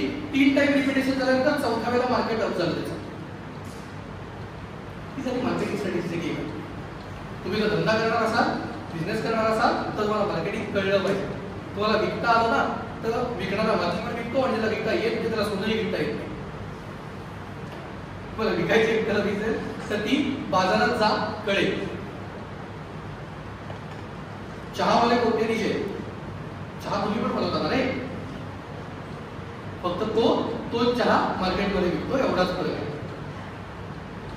आणि याच्यात एआय काही येऊ शकत नाही कितीही पुढे गेला. त्याच्यानंतर सुद्धा एक गोष्ट लक्षात ठेवा, आपला एक ड्रॉबॅक आहे आयटी इंडस्ट्रीचा. आपण रोज अपग्रेड होतो. जर तुम्हाला इंडस्ट्रीमध्ये टिकायचं असेल तर रोज सकाळचा अर्धा तास हा तुम्ही स्वतःसाठी अपग्रेडेशनसाठी दिला पाहिजे.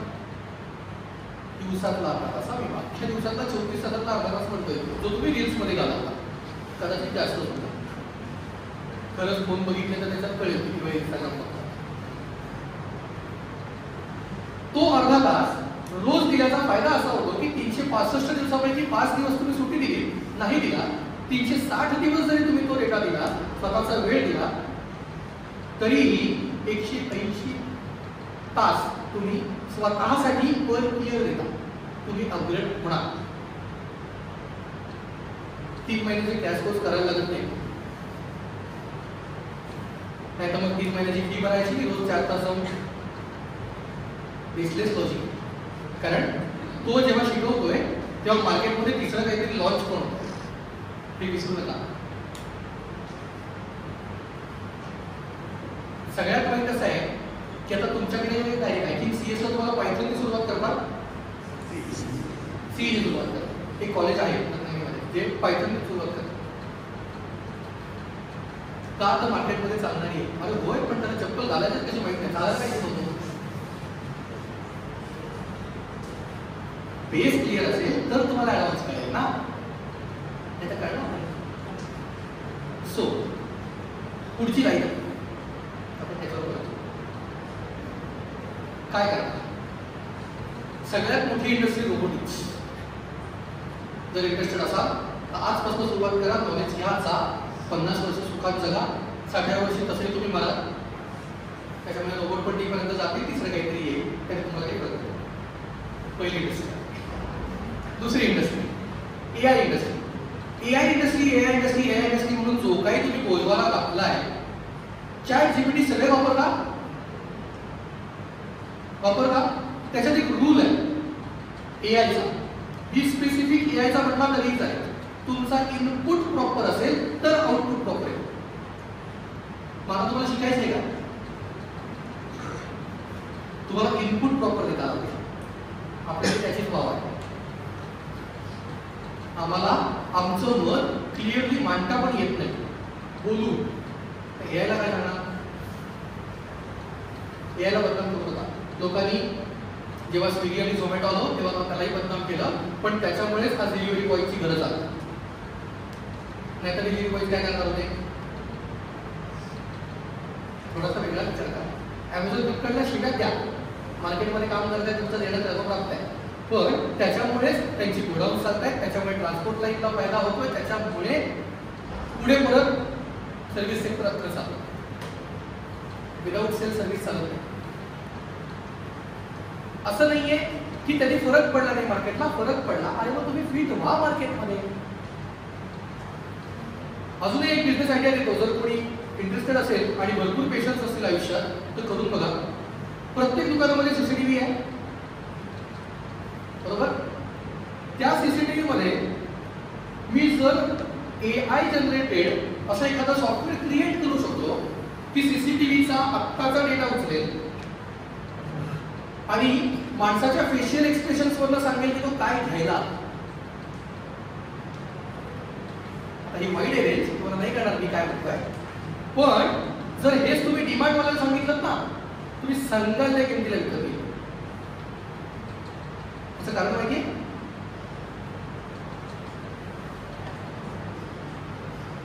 त्याला पर्सन मॅनिप्युलेट करते तर इन्फॉर्मेशन आधी मिळाली, बरोबर ना? तो माणूस आत येतानाच कळलं की त्याला काय हवंय. आता त्याला जे हवंय ते सगळ्यात शेवटी दाखवायचं. मार्केटिंग स्ट्रॅटेजी तो गेम त्याचा आहे.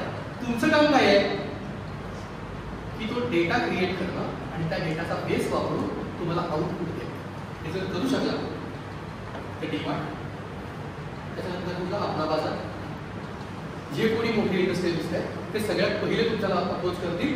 त्यातून तुम्हाला एवढा पैसा मिळेल की तुम्हाला खरंच आयुष्यात दुसरं काही करायची गरज नाही.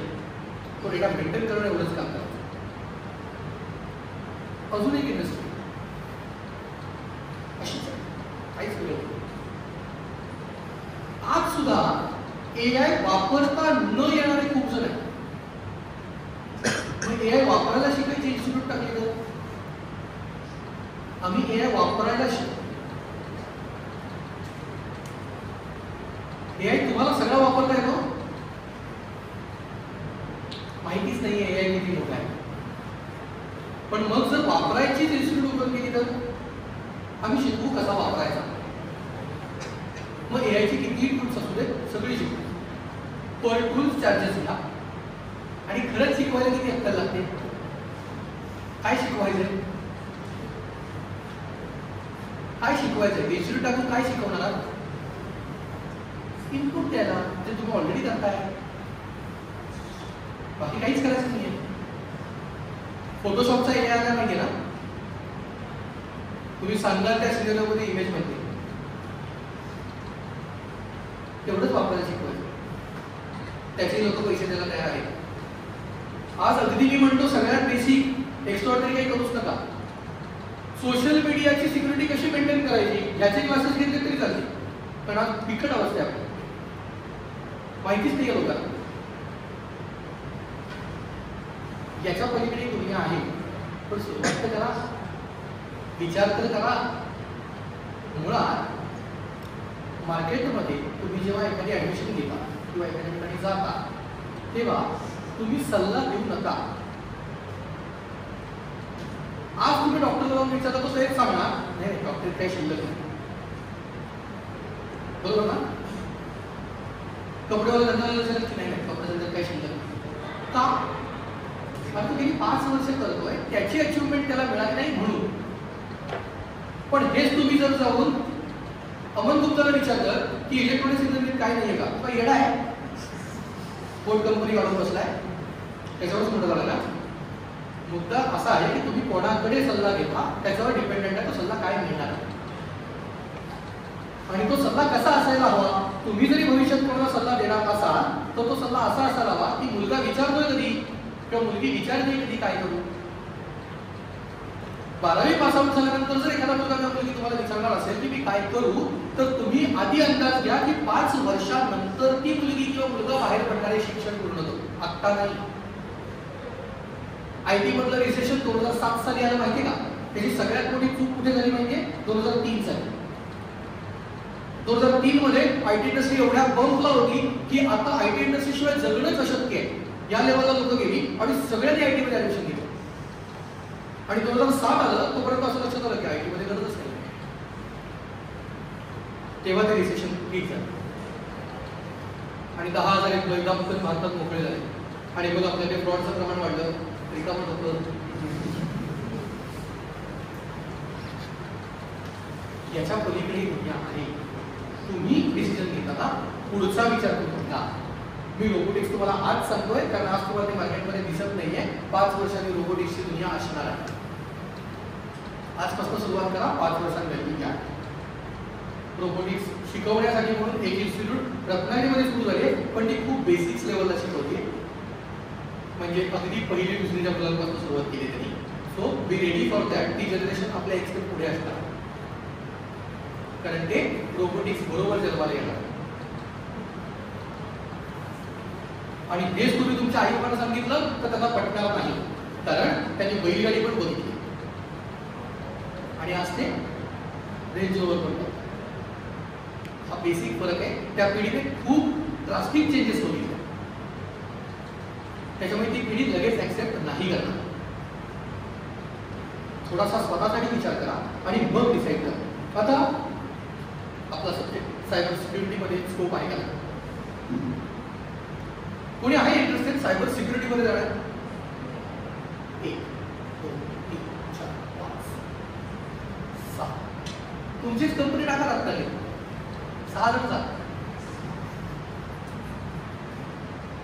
अडचण अशी आहे, सायबर सिक्युरिटीमध्ये जायचं आहे का सायबर थ्रेट्समध्ये जायचं आहे, सायबर ऑर्गनायझेशनमध्ये जायचं आहे, नेटवर्क्समध्ये जायचं आहे, कशात जायचं? इंडस्ट्रीज क्लिअर नाही आहे. नेटवर्क ऑर्गनायझर म्हणून पण जॉब्स आहेत, नेटवर्क सिक्युरिटी वाले पण जॉब्स आहेत, नेटवर्क ऍडमिनिस्ट्रेटरचे पण जॉब्स आहेत, सायबर सिक्युरिटी वाल्याचे पण जॉब्स आहेत, सायबर फॉरेन्सिक वाल्याला पण जॉब आहे आणि एथिकल हॅकरला पण जॉब आहे. पण ज्याला चोरी करता येते त्याला चोरी थांबवता पण येते. हा बेसिक रूल आहे. त्याच्यामुळे तुम्हाला कुठल्याही सायबरच्या इंडस्ट्रीमध्ये जायचं असेल तर पहिला basic rule, do ethical hacking first, then decide what you want. कारण इथिकल हॅकिंग केल्यानंतर 6 मध्ये दोघं शिल्लक राहतात, कारण पेशन्स लेवल खूप लागते. माझा मित्र दिल्लीत आहे, इथिकल हॅकर आहे, एका कंपनीत जॉबला आहे. 22 तास बसतो सलग, 42 कप कॉफी लागते. You cannot handle that stress points. कारण अख्खी कंपनी त्याच्यावर नजर ठेवते. तो एकच स्कोप आहे, त्याला पॅकेज पण तेवढंच आहे, वर्षाला 30 लाख रुपये घेतो. वापरतो कधी हाच प्रश्न आहे. 22 तास कम्प्युटर भाई वडापाव जास्त मिळाले असते कदाचित, पण ती लाईफस्टाईल आहे त्याला झाली असते. जायचंय युअर चॉईस, नाही जायचंय युअर चॉईस. पण if you are going to security purpose or hacking purpose, then please ready for the stress. कारण त्याला पर्याय आहे, त्याला एवढाच पर्याय आहे की स्ट्रेस साठी तुमची तयारी असायला पाहिजे. 22 तास तुम्ही कम्प्युटर स्क्रीन समोर आज बसून बघा, कळेल 23व्या तासाला समोर काय चाललंय कळत नाही, फक्त स्क्रीन दिसते डोळ्यासमोर. त्यात तो बॅकग्राऊंड बरा असला तर बरा. यातही पर्याय आहे. सिक्युरिटीसाठी काम करायचंय करा. सिक्युरिटीसाठी काम करून तुम्हाला आउट ऑफ इंडिया पण स्कोप्स आहे. पण मला विचारा तर पहिला देश घेऊन तुमचं जागा व्हायला हरकत नाही. भारतालाच जास्त गरज आहे, आउट ऑफ इंडियाचा तुमचा चॉईस आहे. पण पहिल्या देशासाठी करा आणि मग जा, किंवा जाऊन इकडे या. ते सोडू नका शक्यतो. कारण आपण आपल्या देशात ज्या देशात वाढलो, त्या देशात जगलो, त्या देशाला माझा जर 1% जरी उपयोग होणार नसेल ना, तर मी देशात जन्माला केलं काय याच्यावरच क्वेश्चन मार्क. आम्ही फक्त मांडतो बेसलेस पॉईंट्स, व्हॅलिड पॉईंटवर कोणीच मांडत. गेली 70 वर्ष आम्ही हेच ऐकतोय की आम्ही तुम्हाला रोड देऊ, पाणी देऊ आणि लाईट देऊ. मग 70 वर्ष काय केलं? गव्हर्नमेंट कुठलंही असो, ते भाजप आहे, काँग्रेस आहे, शिवसेना आहे का राष्ट्रवादी, यांनी मला पर्सनली काहीच फरक पडत नाही, कारण मी कोणालाच सख्खा नाही. मी काम करतो ते काही गव्हर्नमेंट अंडर करत नाही, मी काम करतो ते सायबर क्राईम अंडर करत नाही, मी माझ्या अंडर करतो, मी माझी टेक्नॉलॉजी मी वापरतो. तुम्हाला काय करायचं तुमचं तुम्ही बघून घ्या. माझ्या समोर आला तर मला जमेल तेवढी 100% मदत मी करतो, जर मला शक्य असेल तर. जर ते इलिगल वेला जात असेल तर त्या वेळावरती पण बघू, नाही सुटलं तर सायबर क्राईम डिपार्टमेंट बघू. जेवढं मला शक्य आहे तेवढं करतोय, त्याच्या पुढेही करेल. प्लस सायबर सिक्युरिटीमध्ये जाताना सायबर फॉरेन्सिक हा सगळ्यात मोठा स्कोप पॉईंट आहे आत्ताही, कारण in matters registered matters cyber forensic report लागतो, त्याच्यावर तुमची सिग्नेचर व्हॅल्यू देते. पण सायबर फॉरेन्सिकसाठी तुम्हाला इथिकल हॅकिंग मस्ट आहे. पहिले इथिकल हॅकिंग, मग सायबर सिक्युरिटी आणि मग सायबर फॉरेन्सिक, असे 3 कोर्सेस सलग करून तुम्ही सायबर फॉरेन्सिक एक्सपर्ट म्हणून काम करू शकता. त्यालाही खूप चांगला स्कोप भारतात 2 ते 3 वर्षात येईल भारतात. तोपर्यंत तुम्हाला हे शिकायला वेळ लागणारच आहे. You can try. अदरवाईज हे सगळं सोडून द्या आणि हार्डवेअर इंडस्ट्रीमध्ये या. रोबोट चालू राहील कधीपर्यंत? जोपर्यंत त्याचं हार्डवेअर चालू आहे तोपर्यंत. म्हणजे आम्ही काय म्हणतो, वापरणारा कदाचित बदलेल, वापरणारा मरेल सुद्धा, वापरणारा जॉब सुद्धा मिळणार नाही, पण ज्याला रिपेअर करता येतं तो आयुष्यभर जगणार. कारण ते बंद पडल्यानंतर एआय काम कधी करेल? सिस्टीम चालू असेल तेव्हा. बंद पडल्यावर रत्नागिरीमध्ये मॉइश्चरने जेव्हा डिस्प्ले जातो कॉम्प्युटरचा, तेव्हा रॅम घासायला कुठलाच रोबोट येणार नाही. इथे तुम्हीच लागणार. Be ready for that. एक तर ग्राउंड लेवलला काम करा आणि ठेवा, अदरवाईज डायरेक्ट अप्पर लेवलला काम करायला ठेवा, कारण मधल्यांचे जॉब राहतील की नाही तुला शंका आहे. टेस्टिंग मध्ये कोणी जाण्यात इंटरेस्टेड असेल तर लाईन आत्ताच चेंज करा.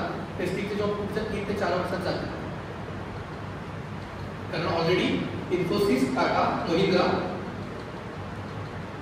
या सगळ्यांनी एका कंपनीशी टायअप केलाय, जी company AI based testing material देते.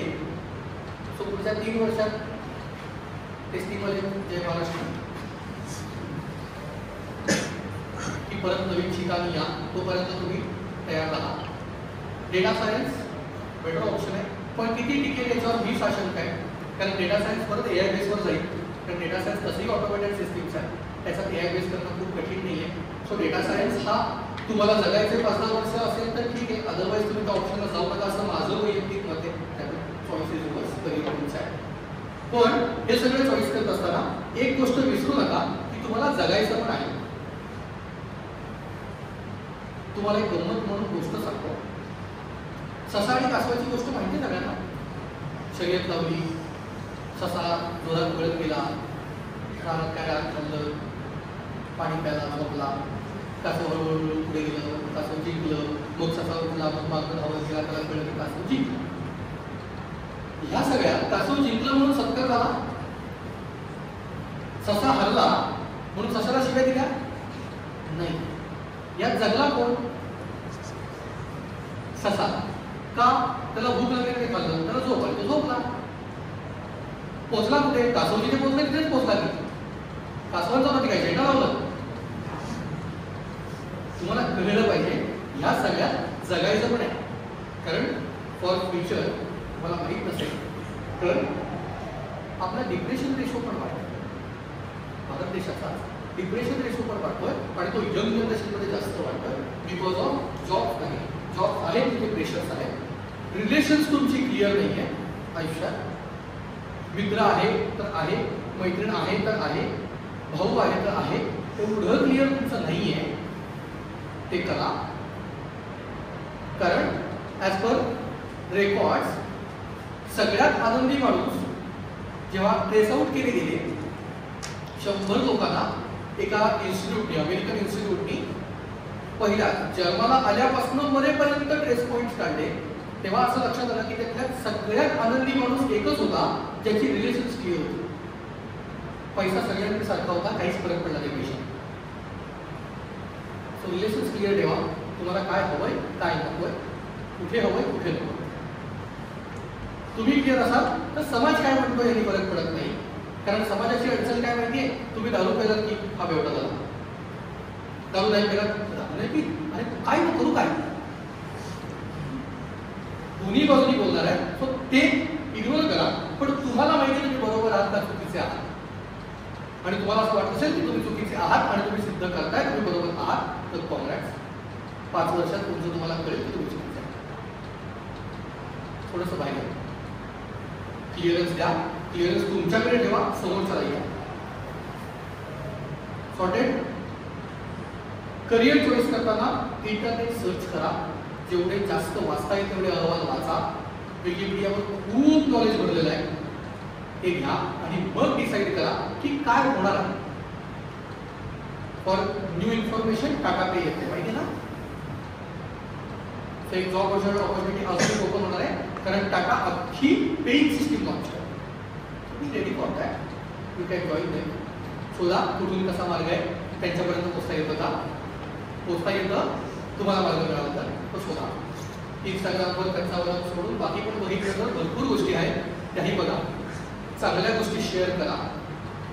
तुम्हाला जे माहिती आहे ते समोरच्याला सांगा, कारण तुम्ही सांगितल्यानंतर कदाचित तुमच्यापेक्षा जास्त समोरच्याला माहिती असतं ते रिटर्न करतं. तुम्ही सांगितलं नाही तर तुम्हाला असं वाटायला लागतं की नाही मी एकटाच चिल्लर करायचं का, बाकी सगळे येडे आहे. आणि ज्या दिवशी कळतं की भाई बाकी सगळेच पुढे निघून गेले, तेव्हा कळतं की मी येडा आहे, बाकी सगळे शाळे. हे समजायच्या आधी शाळे व्हा आणि पुढे जा. चॉईस करा. करण्याबद्दल तुमत नाहीये, कसा करताय हे पहिलं ठरवा. कोणाकडनं सल्ला घेताय याचा क्लिअरन्स ठेवा. तुम्हाला सायन्स बद्दल माहिती हवी तर सायन्सवाल्या माणसाला विचारा. तुम्हाला ज्या सेक्टरमध्ये माहिती हवी त्या सेक्टरवाल्या माणसाला विचारा. मला उद्या फोन करून तुम्ही विचारलं दादा वडापावची गाडी चालेल का, मला नाही माहिती. तुला चालवायचीच आहे का, कुठे टाकते सांग, कारण मी धंदा करतो, मला बिझनेस कसा करतात चालेल का नाही, यू कॅन ट्राय. मुद्दा एवढाच आहे की तुम्हाला काय हवंय ठरवा, काय नकोय ते ठरवा आणि मग चॉईस करा. सॉर्टेड. आता कोणाला काही शंका आहे, कुठलं सेक्टर माहित नाहीये, कसं जातात माहिती नाहीये, काय करू माहित नाहीये, नाही सांगितलेले पॉईंट्स क्लिअर आहे. करिअर लाईन्स कळल्या, किती ऑप्शन्स आहेत कळले. सायबर फ्रॉड, सायबर सिक्युरिटी वाला सब्जेक्ट कळला, जो कॉमन लोकांपर्यंत पोहोचणं अपेक्षित आहे.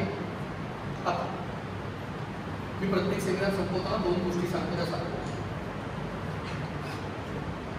लग्नाला जाणारे सगळे आहात, लग्नाला जाता, लग्नाला जेव्हा जाता तेव्हा आहेराचं पाकिट नेता सगळ्या.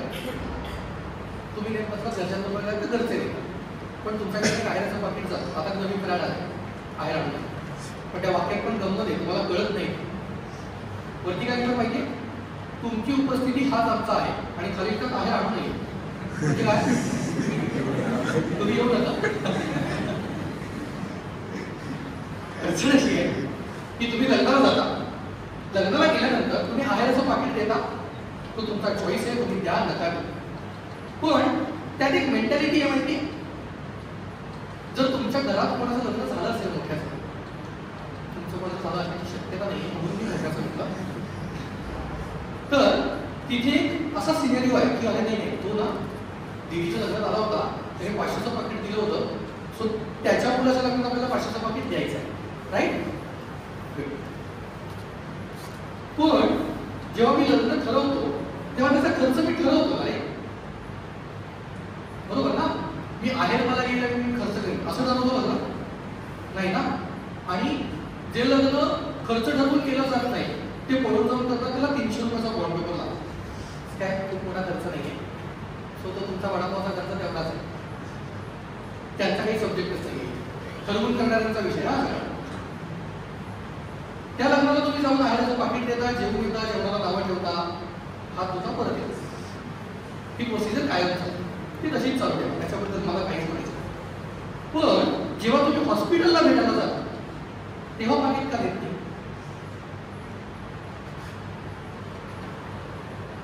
अडचण काय माहिती, लग्नात त्याने प्री प्लॅन ठरवून केलेला खर्च आहे.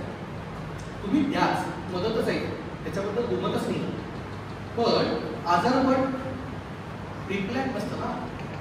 आज मला हार्ट अटॅक येणार आहे का नाही हे मला आत्ताही माहिती नाही. आणि जेव्हा माणूस आजारी पडतो आणि हॉस्पिटलाइज केला जातो तेव्हा सगळ्यात पहिला प्रश्न काय माहितीये ना, या सगळ्याचा सगळ्यात पहिला प्रश्न त्या माणसाच्या डोक्यात काय असतो की या सगळ्याचा खर्च कुठून करणार. बरोबर. मग समजा आपण अगदी साध्या पद्धतीने विचार केला, एक माणूस आजारी पडलाय, त्याला भेटायला 100 जण गेले आणि प्रत्येकाने 100 रुपयाचं जरी पाकिट दिलं तरी 10,000 रुपये गोळा होता. देणार सुरुवात कोणी करायची? मी केली. तुम्हाला सांगतो म्हणजे मी गेली 3 वर्ष करतो म्हणून मी तुम्हाला सांगतो ते किती वर्कआउट होतं हेही मला माहिती आहे. त्याचे रिटर्न किती येतात तेही सांगतो. एकतर्फी नसतं. कुठलीही गोष्ट दिली की त्याचे रिटर्न येणार. कसे ते तुमच्या देण्यावर डिपेंड आहे. आता आपल्याकडे लोक काय करतात, पेशंट आयसीयूत आहे आणि आम्ही 350 रुपयाची फळाची पिशवी जे प्लॅस्टिक बॅन झाले त्याच प्लॅस्टिकच्या पिशवीत घेऊन जातो. तो खाणार आहे आयसीयूतला माणूस नाही ना, मग का देतोय? दाखवायचं. खाणार कोण आहे? बाहेर बसला. त्याला घरचा डबा येतो आहे, त्याचा तो हातगाडीवर बाहेर वडापाव करतो, त्याला काहीच फरक पडत नाही. आतमधल्या माणसाला जो मास्क लावला आहे त्या मास्कची व्हॅल्यू द्या. That is your responsibility.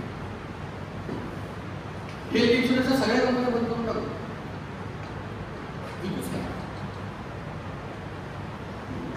सोपं झालं ना. याचा रिटर्न कसा येतो? माझी जेव्हा लिगामेंट इंजुरी झाली गेल्या वर्षी, त्याचा आजपर्यंत खर्च साधारण 60 ते 65,000 रुपये आहे आणि मी 1 रुपया खर्च केला. मी गेली 2 वर्ष बुडाला बाजार 20-25 लोकांना पाकिट दिलं. आता मी कमवतो म्हणून मी 500 रुपये घेऊ शकतो. तुम्ही कमवत नाही, तुम्ही 100 द्या. कमवायला वाढवून द्या. That is your choice. आता फक्त त्यात अडचण अशी आहे की तुम्ही त्याच्यावर सेपरेट रेट लिहू शकत नाही. त्यावर तुम्ही गेटवे किंवा लवकर परिवार लिहू शकता. न लिहिता दिलं तरीही चालेल, कारण पाकिटापेक्षा अमाऊंट जास्त महत्वाची आहे. मी तर उलट म्हणेन की तो 1 रुपया पण तुम्ही कॅश मध्ये द्या, पाकिट देऊच नका. करायचे काय पाकिट? या उपर आम्ही हॉस्पिटलला पण भेटलो की सगळ्यात सोपं उपाय हॉस्पिटलला सांगितलं, पर हेड 100 रुपये एंट्री फी लावा. पेशंटला भेटायला जायचं 100 रुपये बघ भेटून ये. ती अमाऊंट बिलात मायनस करा. सॉर्टेड. हॉस्पिटल हे करणार नाही कारण त्याचा इन्शुरन्सचा मोठा गेम आहे. हॉस्पिटल हे करणार नाही, पण आपण ते करू शकतो. आपल्याला पण अडवलं ते करणार नाही. तुम्ही करतो, तुम्ही करा भविष्यात. मी फक्त रिक्वेस्ट करू शकतो, करायचं नाही करायचं चॉईस इज युअर्स. 350 रुपयाचे जर फळं विकत घेऊ शकता ते 350 रुपये पाकिटातही घेऊ शकता. हे माझं लॉजिक सांगतं. आणि त्या 350 रुपयाची गरज आहे, फळाची नाही. कारण तुम्ही जी फळं देताय ती पण रसायनावर पिकवले, त्याच्यावर इंजेक्शन पाहिजे, ती न खाल्लेलीच बरी. आजारी माणसाने तर घरीच कवते. म्हणजे परवा एका डॉक्टरांनी सांगितलं तसं की डॉक्टर जसं सांगतात तसं वागायचं असतं, डॉक्टर जसं वागतात तसं वागायचं नसतं. कारण तो डॉक्टर रात्री 12:30 वाजता मॅगी खात होता. म्हटलं डॉक्टर तुम्ही पण हो म्हणले पाटील बरोबर आहे, मी सांगतो हेच बरोबर आहे. डॉक्टर जसं वागतो तसं वागायचं नाही, डॉक्टर जसं सांगतो तसं वागायचं. त्याचं बरोबर आहे. तो रात्री 12:15 वाजता पेशंट बघून बाहेर निघाला. तो 12:30 वाजता जेवणार, त्याला तो तरी काय करणार? सगळे डॉक्टर सिगरेट ओढतात 99% का? तर स्ट्रेस पॉईंट साठी.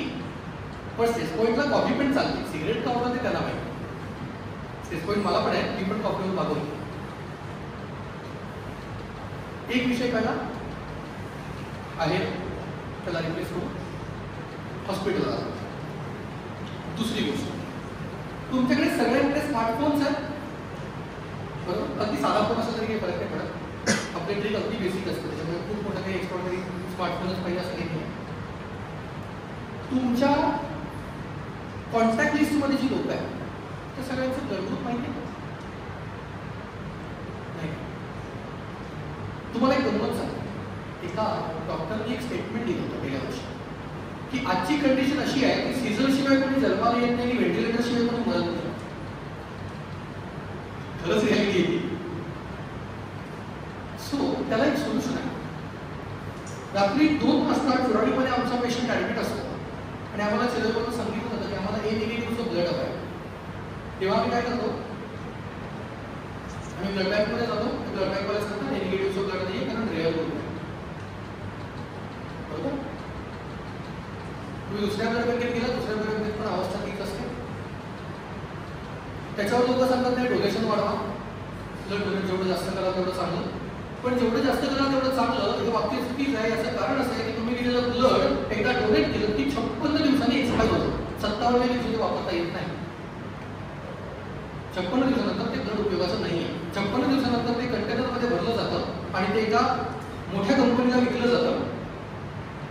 आणि जिमवाले पण आहेत का, जिमला जाणारे नाही, मग ठीक आहे ऐका, ते जे ब्लड आहे त्यातलं प्लेटलेट सेपरेट केला जातात आणि त्या प्लेटलेटचा वापर करून तुमची जी जिमवाली प्रोटीन पावडर येतात ना त्याला वापरलं जातं. हे ऐकल्यानंतर 2-4 जणांनी जिम सोडलेली पण आहे. पण याला सोल्युशन काय? माझा पेशंट रात्री 2 वाजता जेव्हा ए निगेटिव्ह साठी ब्लड हवा म्हणून जेव्हा उभा राहतो तेव्हा आम्ही काय करतो, आम्ही व्हॉट्सअपला स्टेटस टाकतो चिराजमध्ये हा पेशंट ऍडमिट आहे, ए निगेटिव्ह ब्लड हवंय, या नंबरला संपर्क करा. रात्री 2 वाजता माझे बाबा सुद्धा स्टेटस बघत नाही आणि त्यांनी बघितला त्यांचं ब्लड ग्रुप ए निगेटिव्ह हवं ना. मग आहे सोल्युशन आहे. मी काय तुम्ही करायचं काय तुमचा चॉईस. मी सोल्युशन द्यायला कॉन्टॅक्ट नंबर सेव्ह केला. आता जेव्हा माझा नंबर सेव्ह कराल तेव्हा अक्षय बडक नावात सेव्ह करा. नाव तुम्हाला माहिती आहे, त्याच्या पुढे लिहा नाही मी पॉझिटिव्ह. जिओवाल्यावर जिओ लिहिलं ना. जेव्हा केव्हा तुम्हाला रात्री 2 वाजता ब्लड लागेल तेव्हा कॉन्टॅक्ट लिस्ट मध्ये जा आणि वरती सर्च करा AB positive, AB negative, A negative. तुमचीच कॉन्टॅक्ट लिस्ट तुमच्या पुढे येईल आणि तो तुमच्या कॉन्टॅक्टमध्ये आहे, तो तुमच्या ओळखीचा आहे किंवा रिलेशन मधला आहे किंवा काहीतरी तुमचा संपर्क आहे, तर तुम्ही फोन करून सांगू शकता दादा फूड ब्लड हवं. हे तुम्ही एलिमिनेट करू शकता. आता आपली कंडिशन अशी आहे की रोज त्याच्याबरोबर चहा पितो, त्याचाही ब्लड ग्रुप मला माहिती आहे. बरोबर ना. परवा रात्री एकाने मला फोन केला, दादा ओ निगेटिव्ह मला रेअर आहे. कोणी सांगितलं? नाही नाही रेअर आहे. किती बाटल्या? 2 बाटल्या. माणसं पाठवतो ब्लड बँक किती रेअर काही नसतं रे. 140 कोटी आहोत कुठला रेअर आहे. कधी रेअर मिळत असतं. कारण एक बेसिक रूल आहे सायन्सचा, आजोबाचा ब्लड ग्रुप आणि काकाचा ब्लड ग्रुप बरेचदा सेम असतो. मग जर आजोबा ओ निगेटिव्हचा मेला असेल ना तर काकू असणार आहे. फक्त त्याच्यामध्ये तुम्हाला पाळावं लागतं.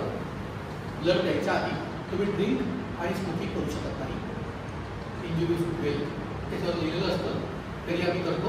आम्ही सुशिक्षित आहोत. अडचण अशी आहे की यातून पण बाहेर पडू शकतो, कारण आपण आपल्या समाजात जगताना आपण समाजाचं सुद्धा देणं लागतो. ते पण द्या. तुम्ही तुमच्या घरच्यांचं, आईबाबांचं, पालकांचं देणं लागता, तेही द्या. जे कोणी काम करणारे, समाजासाठी काम करणारे लोक आहेत त्यांना त्यांचा मान द्या. त्यांना बाकी गरज नसते कारण ते समाजासाठी काम करत असतात, त्यांना फरक पडत नाही तुम्ही किती पैसे देता येईल. आणि लास्ट ऑप्शन तुम्ही स्वतःच देणं लागता, तेही द्या. तेव्हा तुम्ही मरताना 70व्या वर्षी जेव्हा आडवे असाल, हार्ट अटॅक नाही गेला तर तेव्हा तुम्हाला कळेल की साला लाईफ मी कुछ तो किया. नाहीतर काय माहिती का, जन्माला आलो तर गेलो की उगा झलपटा झाला. असं नको व्हायला.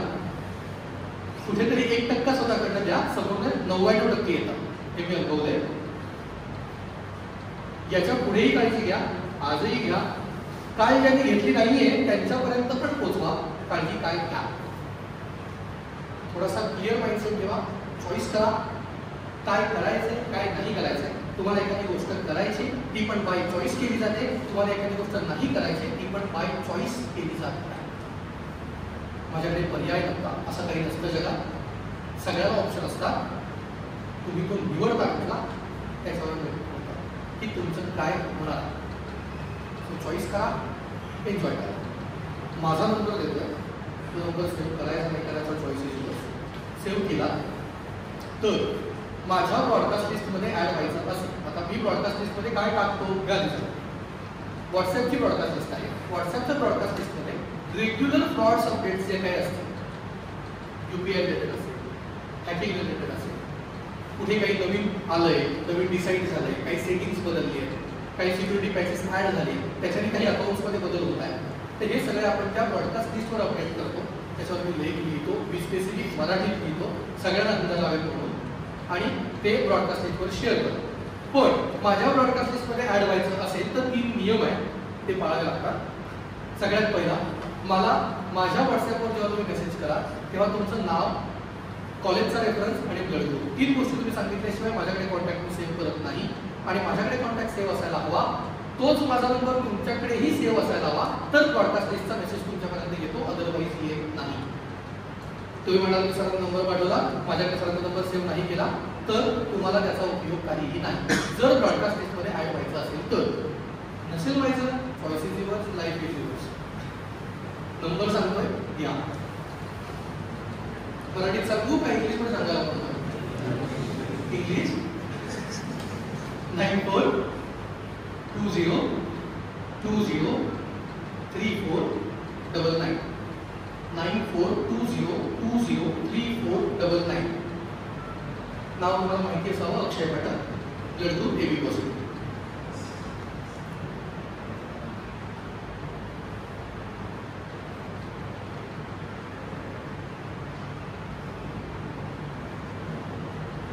आता जर नंबर सेव्ह करून झाला असेल तर, सर जेवलात का, सर झोपलात का, मी झोपतो, मी जेवतो, त्या दिवशी मिळणार नाही, त्या दिवशी तुम्हाला फोन करेन, येईल तुमच्याकडे. अशा कामासाठी फोन करू नका. व्हॅलिड रिझन आहे, तुम्ही रात्री 3 वाजता फोन करा, फोन उचलण्याची जबाबदारी माझी. माझ्याकडनं जेवढं होईल तेवढं सहकार्य मी करू शकेन, तेवढं नक्की करेन. त्यातून मला ऑप्शनल काही माणसं माहिती असतील, त्यांचा रेफरन्स मी तुम्हाला देईन. या उपरही ते सुटलं नाही तर काय करायचं ते आपण त्या वेळेला बघून घेऊ. पण कृपया असे मेसेजेस करू नका. हां, तुम्ही हॅपी न्यू इयर करा, गुढीपाडव्याच्या शुभेच्छा द्या, मला जेव्हा वेळ मिळेल तेव्हा वाचेल, काही अडचण नाही. हां, तुम्ही पार्टीला बोलवा, मी येईल, पण मी नॉनव्हेज खात नाही, त्याच्यामुळे नॉनव्हेज सोडून बोलवा. अदरवाईज मला बोलवलं तर व्हेज करायला लागेल, तयारी ठेवा. त्याच्यानंतर जर कोणाचं अकाउंट हॅक झालं असेल किंवा असं तत्सम काही झालं असेल आणि त्या माणसाला तुम्हाला माझा रेफरन्स द्यायचा असेल तर तो रेफरन्स द्या. पण त्याच्याबरोबर तुमचं नाव आणि कॉलेजचं नाव सांगा, म्हणजे मला क्लिअर होतं की कुठून रेफरन्स घ्या. अदरवाईज माझा नंबर सोशल मीडियावर भरपूर प्रमाणात ऍक्टिव्ह आहे, सो मला नाही माहिती मला येणारा प्रत्येक कॉल व्हॅलिड आहे का, कारण मला आजपर्यंत 7 वेळा धमकीचे फोन पण येऊन गेले. सो मला त्याचा अवेअरनेस तो ठेवायला हवा, कारण मला डिपार्टमेंटकडून सूचना आल्या की सर त्याला तुम्ही काम थांबवा, कारण आम्हाला घात करताय. सो मी काम थांबवलं नाही, सो मला तो अवेअरनेस आता ठेवायला हवा आहे. सो तुम्ही जेव्हा एखाद्याला कॉन्टॅक्ट नंबर द्याल तेव्हा त्याला एवढं क्लिअर सांगा की भाई माझं नाव सांग, कॉलेजचं नाव सांग, म्हणजे मी रेफर परत करत बसणार नाही, मी व्हॅलिडेशन परत घेत बसणार नाही, माझा वेळ वाचेल, त्याचे काम पटकन. अदरवाईज मी रेफर करून जोपर्यंत व्हॅलिडेट होत नाही तोपर्यंत मी कामाला हातच नाही लावू शकत, कारण माझ्यासमोर असं बरीच वेगवेगळी सिच्युएशन्स माझ्यासमोर आहे की माझी तुम्ही हँडल करेल, त्याचा प्रश्न तुम्ही घेऊ नका. फक्त तुम्ही रेफरन्स देताना कसा द्या हे जास्त महत्त्वाचं आहे. तेवढा क्लिअर रेफरन्स द्या, म्हणजे मला सोपं होईल, त्यालाही सोपं होईल, त्याचा प्रॉब्लेम, कारण तो ऑलरेडी हायपरटेन्शनमध्ये असतो, सो तो नाही सगळं सांगतो. ओके. त्याच्यानंतर कोणी विचारलं सर फी घेतात का, तर सर फी घेतात का, नाही. अकाउंट रिकव्हर करायची पण फी घेत नाही, सल्ला द्यायची पण फी घेत नाही. मी हे स्वतःवरूनच करतो आणि ते मी केलं पाहिजे, मला माहिती आहे. जर एखाद्याला तरीही फी द्यायची इच्छा असेल तर त्याला हे तुम्ही आधीच क्लिअर करून टाका की तुला जर फी द्यायची इच्छा असेल तर तुम्हाला रत्नागिरीमध्ये आशादीप नावाची संस्था माहिती आहे, माहिती आहे सगळ्यांना? ज्यांना माहिती नाही त्यांच्यासाठी सांगतो. गतिमंत आणि मतिमंत मुलं जी असतात, थोडक्यात ब्रेन हँडिकॅप आमच्या भाषेत, तर त्या लोकांची सोय तिथे केलेली आहे. तिथे टोटल 27 मुलं आहेत, त्यांची खाण्यापिण्यापासून राहण्यापासून मेडिकलपासून सगळी सोय तिथे केलेली आहे. तिथे ज्याला फी द्यायची त्याचं डोनेशन आपण डायरेक्ट तिकडे देतो, त्यांचे अकाउंट डिटेल्स देतो, जेणेकरून मिडबँक पण मी करत नाही. सो तुम्हाला गुगल पे करतो, तुम्ही करा, जमणार नाही. हे अकाउंट डिटेल्स त्यांना पाठवतो, कारण मी आयुष्यात क्लिअर आहे, मला यातनं पैसा नाही कमवायचा. मला सेमिनारचे चार्जेस जरी मिळाले तर मी माझा ट्रान्सपोर्ट चार्ज बाहेर काढतो आणि राहिलेले सगळे पैसे आशादीपला देऊन जातो त्याच दिवशी, कारण माझ्या आयुष्यात मला ठरलंय की मला काय हवंय की काय नकोय. म्हणून तुम्हाला सांगितलं की पहिलं क्लिअर ठेवा की तुम्हाला काय हवंय की काय नकोय. हां, तुम्ही माझ्या दुकानात या, मी तुम्हाला बिल देतो रितसर, त्याचे तुम्हाला पैसे, कारण मी त्याची सर्व्हिस करू. माझा धंदा आहे. जो धंदा नाही तो धंदा नाही, तो कुठल्याच कंडिशनमध्ये धंदा नाही. म्हणजे ते मिडमॅन केल्यानंतर एक शंका राहते, त्यांनी ते पाठवले असतील का, ते त्यांच्यापर्यंत पोचले असतील का. There is no school. आपण आपल्याकडे घेतच नाही. पाठवायचे तिकडे पाठवा, व्हेरीफाय करायचे, या विचारा, करा, सॉर्ट. ओके, सो एवढं क्लिअर समजा. अमाऊंट किती असावी याचं सुद्धा कन्फर्मेशन नाही आहे. प्रत्येकाच्या मूडवर डिपेंड आहे अमाऊंट किती असावी. 100 पाठवा, 150 पाठवा, 200 पाठवा, 5000 पाठवा, 10,000 पाठवा. Choice is yours. तुमचं अकाउंट, तुमची प्रायव्हसी किती महत्त्वाची होती याच्यावरती आपण करेल, कारण प्रत्येकासाठी आपली प्रायव्हसी वेगवेगळी मॅटर करते. मला विचारलं काय हॅक करायचं तर काय, मला गरज पडते, पण कदाचित एखादा माणसाला पडू शकतो, त्याची व्हॅल्यू तू देतो. तो त्याने केलेला पॉईंट ऑफ व्ह्यू आहे. आजपर्यंत आपण चांगली मदत करू शकलो आहे. 26,000च्या वर आसपास अकाउंटला पैसे त्यांचा आपण पाठवू शकलो. फक्त मला लेट लक्षात आल्या कारणाने पहिली दीडशे अकाउंटमधनं एकही रुपया त्यांच्यापर्यंत गेलाच नाही. पुढच्या दीडशेनंतरच्या अकाउंटमधनं पैसे गेले त्यांच्यापर्यंत, आणि लोकही खूप चांगला सपोर्ट करतात. दोन्ही अनुभव मिळतात. काही लोक म्हणतात तुम्हाला नाही द्यायचे, मला द्यायचेच नाही आहे. काही लोक म्हणतात नाही सर तू चांगलं काम करताय, मी 100 देणार, तुम्ही 500. सो प्रत्येकाचा पॉईंट ऑफ व्ह्यू वेगळा, प्रत्येकाचा लॉजिक वेगळा. त्याच्याशी मला काही घेणं नाही आहे, कारण त्याने मला काहीच प्रॉफिट नाही आहे.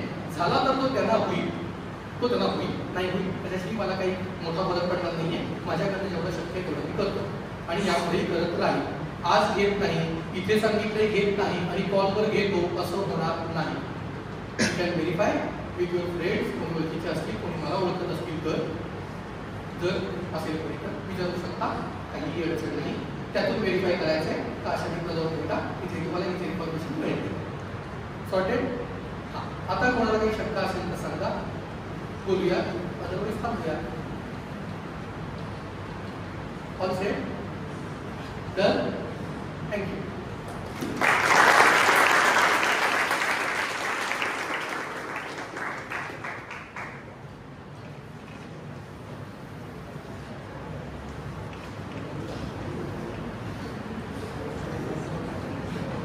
Thank you, sir.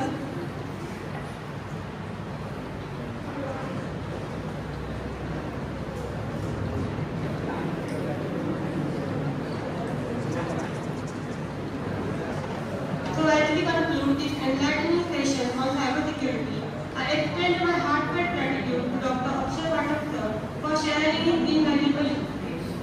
We express our sincere appreciation for your time, expertise, and dedication to creating a safer digital space for all. Also, thanks to our HOD, Professor Isharin Kumar Madam, Dean of R&D, Chawda sir, today's event coordinators, Shetty sir and Terry Madam, and all the faculty present here. Special thanks to the audience for their active participation. And with that, I announce that today's event is over. Thank you.